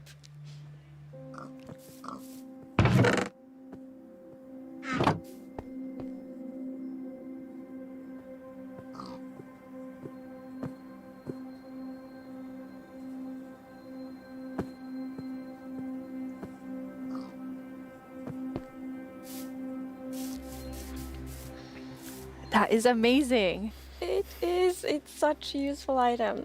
Super cool. And the cool thing is that, so yes, you use the crystal shards to craft them, but you also need something more, and that's also a new thing that we added.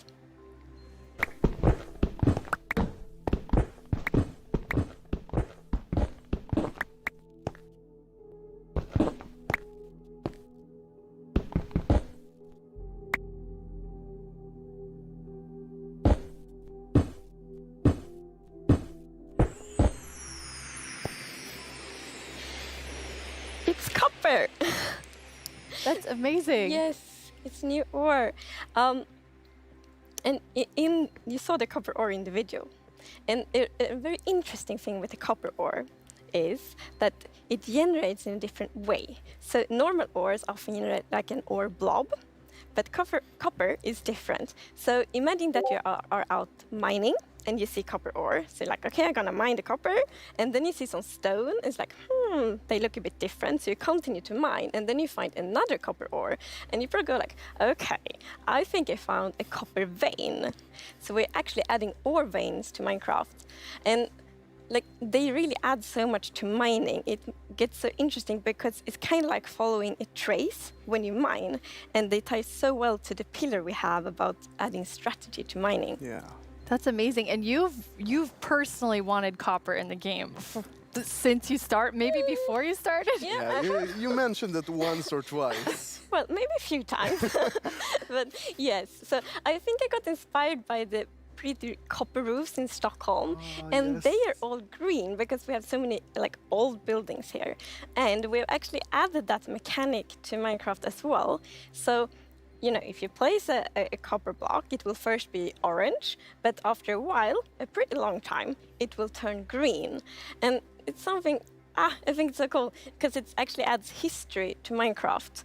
Because, for example, if you have a really old Minecraft world, then you can see on like a house and like, oh, the roof turned all green, and then you know that that house has been there for a really long time.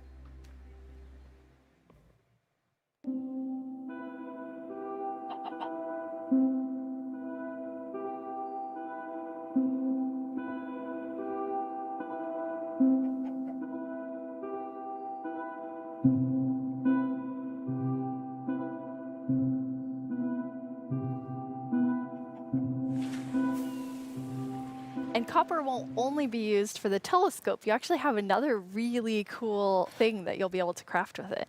Yeah. So Jens talked a bit before about these design principles that we have in Minecraft. And one of them is that if something bad happens, the player either caused it or it has a way to sort of avoid it. And one of those exceptions, for example, is lightning striking. Now, some people like to build wooden roofs in Minecraft. Some even build wall roofs. Looking at me, Might. it's not at all like the grandest castle in my realm actually has a roof fully built of wool. Yeah, that's not a good idea. No, but we did get some fires. yeah, so to try to help the players with that, we are introducing the lightning rod.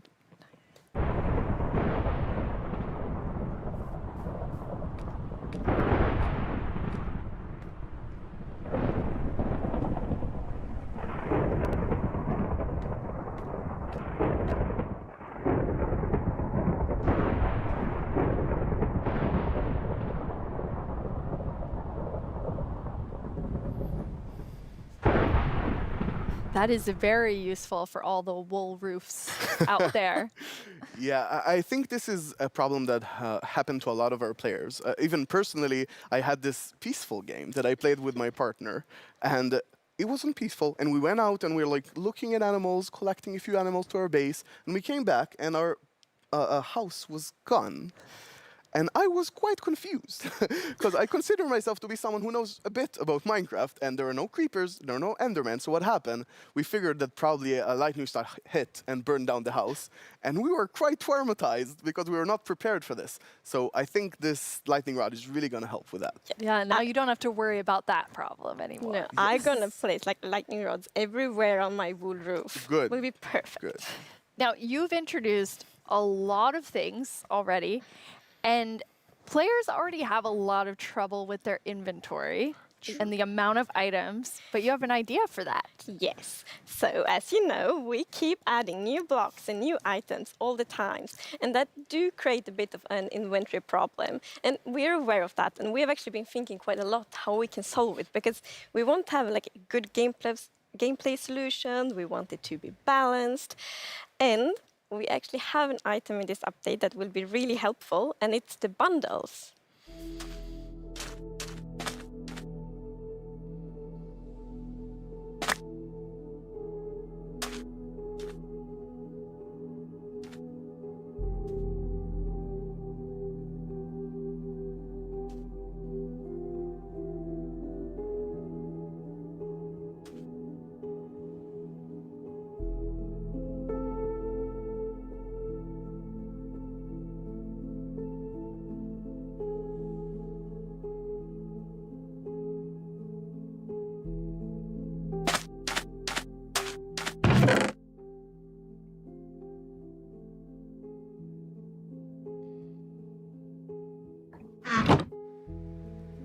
Bundles. Yeah, this is awesome. It's such an elegant solution as well, and I love it. I think we spend a lot of time talking about the inventory problem, and I think one of the biggest takeaways there was that this is not actually one problem. It's constructed from a lot of sub-problems. For example, hotbar management is one problem. Getting a lot of blocks for your huge build somewhere, that's like something the shulkers help with. But I think there is a third sub-problems where every time you leave your base to go exploring somewhere, your inventory keeps getting full of junk. Like, this lot just has 2 flowers. This lot has just 1 seed, right? And I think the bundles are really going to help with that problem. Yes. So the thing with the bundle is that you can place many different kinds of items in one bundle. So many different kinds of items in one inventory slot. So for example, I can take those 2 flowers and 1 seed and put them in one bundle. It's great. And you can kind of use them like presents too. Oh yes, I'm so excited about seeing what players do them in like shopping district, right? You can have the bundle of the day, which has a bunch of things with it, or you can have secret bundles where you have 3 of them in a chest, but you get a random one. I think it's really going to be cool. Yes, and for example, if your friend has a birthday, you can put like your prettiest item in the bundle because it looks like a gift wrapper, and then you can give it to your friend. That's so cool. We've talked so much today on the like really game design side, but how do you work on the art side? We actually have a very close collaboration with the art team, and it's great. So my job is basically to get an abstract idea and imagine how it would fit into the Minecraft universe and then start sketching it. So once my sketch is finished, I send everything to the 3D artist that it's gonna model it and animate it to make it alive. My job is to bring sketches to life and make them move in 3D space. To work with a game that has such a special look, it's amazing. It's a challenge, it's fun, it's sometimes frustrating, but it's very rewarding. I love it. I make the pixel art of the block. And usually when I create a block texture for a new rock type, it's going to be a lot. Like, I'm going to make 50 iterations of one block because I want to make it right. Every block is like a building block for people's imagination, right? So I try to like pour a lot of love in each block to make sure that people can create what they want. So I think my favorite thing about the Minecraft look is that it's very unexpected, very unconventional, and that's where like the special comes from. Minecraft in terms of game art is special because it has such a unique look and it's very restricted. It has to be 3D pixel art and we can only work within those boundaries. So we have to like think inside the box but also outside the box. I've been working on this exciting new mob. This new mob will be the cutest predator ever existed in Minecraft. This update is incredible. Like, people have been waiting for this for so long, and we're finally gonna do it. I hope that the community is really, really happy about it. I hope they have a lot of new stuff to play with, and I hope that they are excited to see some concepts as well. It's so lovely when you can think about all of the different jobs within game development. I love seeing the artists and developers, and we all, like across the show, there's so many different types of roles that people have. Yeah, and it's really awesome to interact with all those roles and have a lot of a back and forth. We're very open in Mojang and getting ideas from all over the place, and specifically working with the art team is amazing as well. You sort of throw one idea to the air and he draws something and you're like, oh, what is that white thing in your drawing? I didn't even think about it, and it starts so many awesome ideas going. And we even integrated into our prototype process, and actually I think until I saw those sketches by the art team, I didn't really understand what archaeology in Minecraft even means. Archaeology? Yes, so we're actually adding a new system called the archaeology system.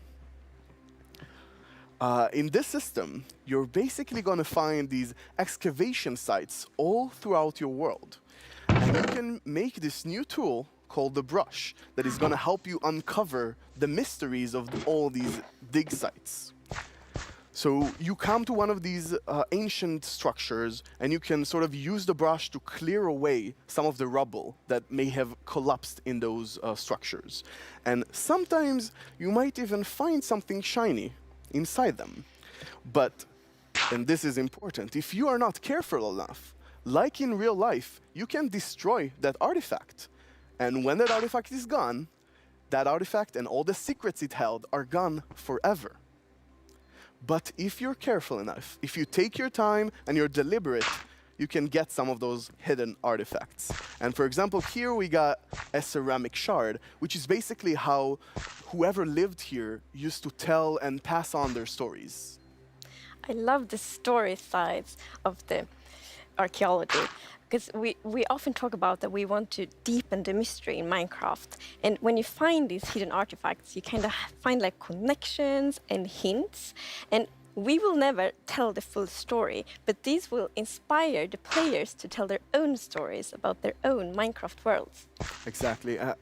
I think it's going to be really exciting to see what players do with them. For example, here we see an exhibition that someone built for this, where he can compare all the different clues he finds, right, and try to preserve whatever was down here, and he can compare what we found with whatever new thing, and sort of try to connect the pieces, right? And here we see those pieces connected in a clay pot, actually trying to reconstruct them back. And you can create that however you like. You can create your own stories or try to guess how those pieces used to connect. Yeah. It's also so fun to be very creative with these new pots, because you can put the shards in any way you want. Exactly, and when you're pleased with your creation, you can fire them up and you have your own painted clay pot. It's pretty. So, Nir, is this programmer art still? Yeah, the art we're seeing is still work in progress, but I personally like the dragon. I think it's cute. Yeah, it didn't say programmer art isn't pretty. Yeah, you know, the problem is the artists are way too good. Yeah. Right? They just make us look bad. I don't know. archaeology is amazing. I mean, the excavation site is so incredible. I'm so excited about this. I've spent a lot of time about it, and I actually got to do a lot of awesome conversations with actual archaeologists from all around the world, and it's been. Honestly, I sort of feel like I got so passionate about it myself that their passion sort of stuck to me, and it was so amazing to learn more about this, and I'm really excited to see where it goes from here. And you have a dev diary coming out on our YouTube channel where you kind of explore all of the archaeology even more. Yeah, it's honestly really, really exciting. So I had so much fun with this, and I learned so much that I decided that it can't stop with me. So we're gonna do a dev diary when we're actually gonna talk to those archaeologists. And actually, we might even get to visit some interesting locations. That is amazing. Well, it feels very sad, but we're almost out of time. But we've been hinting at a new mob, like over the course of the show, like 3 or 4 times. So are you going to tell us about it now, Yes, please? now we're gonna tell you. It's the cutest predator you will ever meet.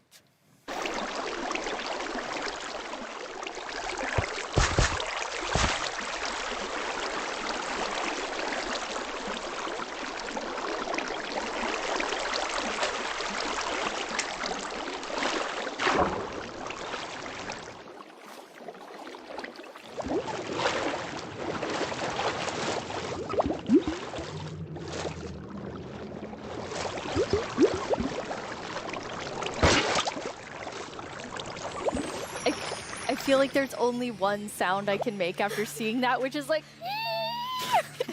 Cute. So adorable. The axolotls. How did you decide on axolotls? So when we add a new mob to Minecraft, we really wanted to have like its own unique character. We wanted to have purpose. And it's also a very good thing if it happens to be ugly cute. And the axolotl is perfect. It has all of these things. Well, I guess on the ugly cuteness, it might be quite a big emphasis on the cute side, but still.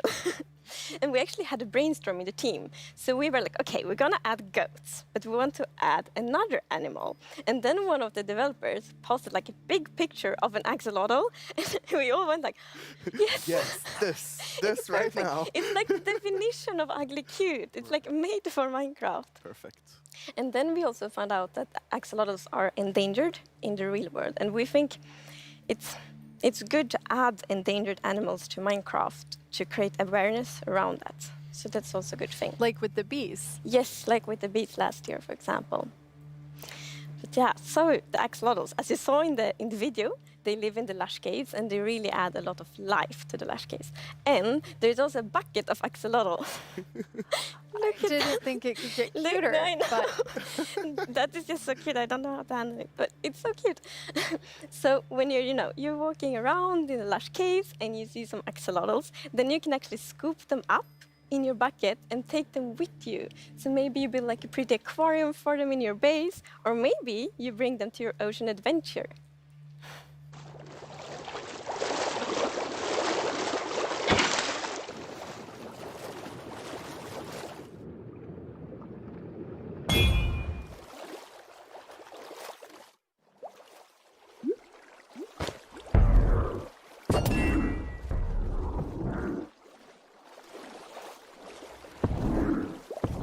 And now I see why you're calling them the cutest predator you'll ever meet. Exactly. So when you scoop them up in a bucket, you can actually create your own axolotl army, basically, and charge into the oceans with them, and they will help you fight various, well, they'll attack cute fish as well, but they'll help you fight the drowns and the guardians, and they're actually quite useful when fighting guardians because they have this special ability that whenever they take damage, they sort of play dead.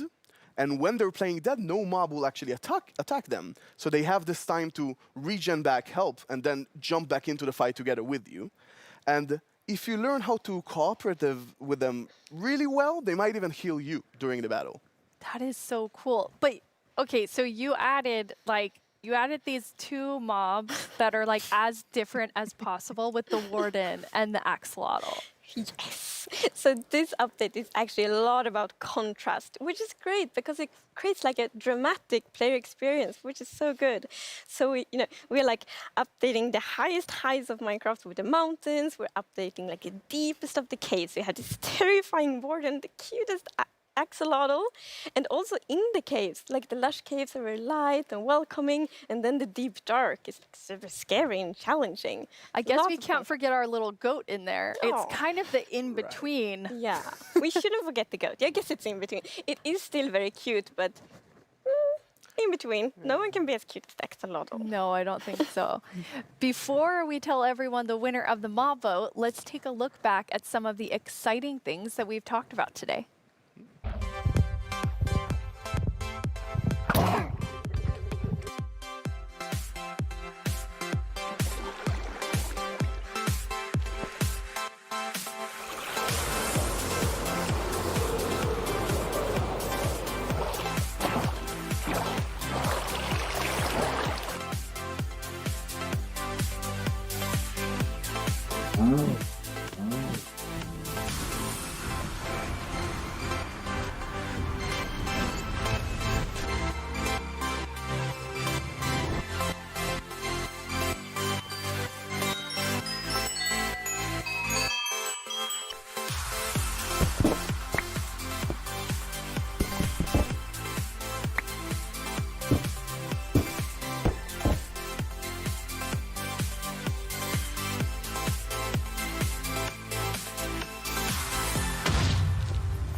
Before we get to our mob vote, I think there's one more question people are really going to want to know. When are we going to get the Caves and the Cliffs update? It's a good question. So we plan to release it summer 2021. And this actually is really good. As I mentioned in the beginning of the show, we really want to have a lot of time to work together with the community to like gather feedback, see all the great ideas, because the community always have so many good ideas. So it feels good that we now have a lot of time to actually work together on this update. Amazing. And the community decided on a new mob that will enter the game. So which one of you gets to do the honors today? So I think Tiny Agnes has been a bit mean this year, so I think you should open it, Nir. You should announce the winner. Yes. Can I look first? Yeah. You're gonna know before everyone else? It's the glow squid! Wow. I guess everyone was mesmerized by the glow squid, not just the tiny ones. No, I wow. was really not expecting that. That is so awesome. Yes, like I didn't expect it at all, but it's great. And glow squids will look so cool in the caves. Like exactly. The atmosphere. They fit this update so well. Like it will be, imagine it's just all dark in the caves and then you see the glow squids swimming around. It will be so good. Beautiful. Can they be friends with the axolotls? The axolotls are predators, so I'm not sure. The axolotls might actually attack the Yeah. Oh no. We'll see, we'll see. I'll talk to them. Think about it. Yes. We have committed to a lot of things, so I think we need to get work on all of the things that we've shown in the show. Yeah. For all of you watching, Minecraft wouldn't be what it is today without all of you. From all of us at Mojang Studios, thank you so much. Bye.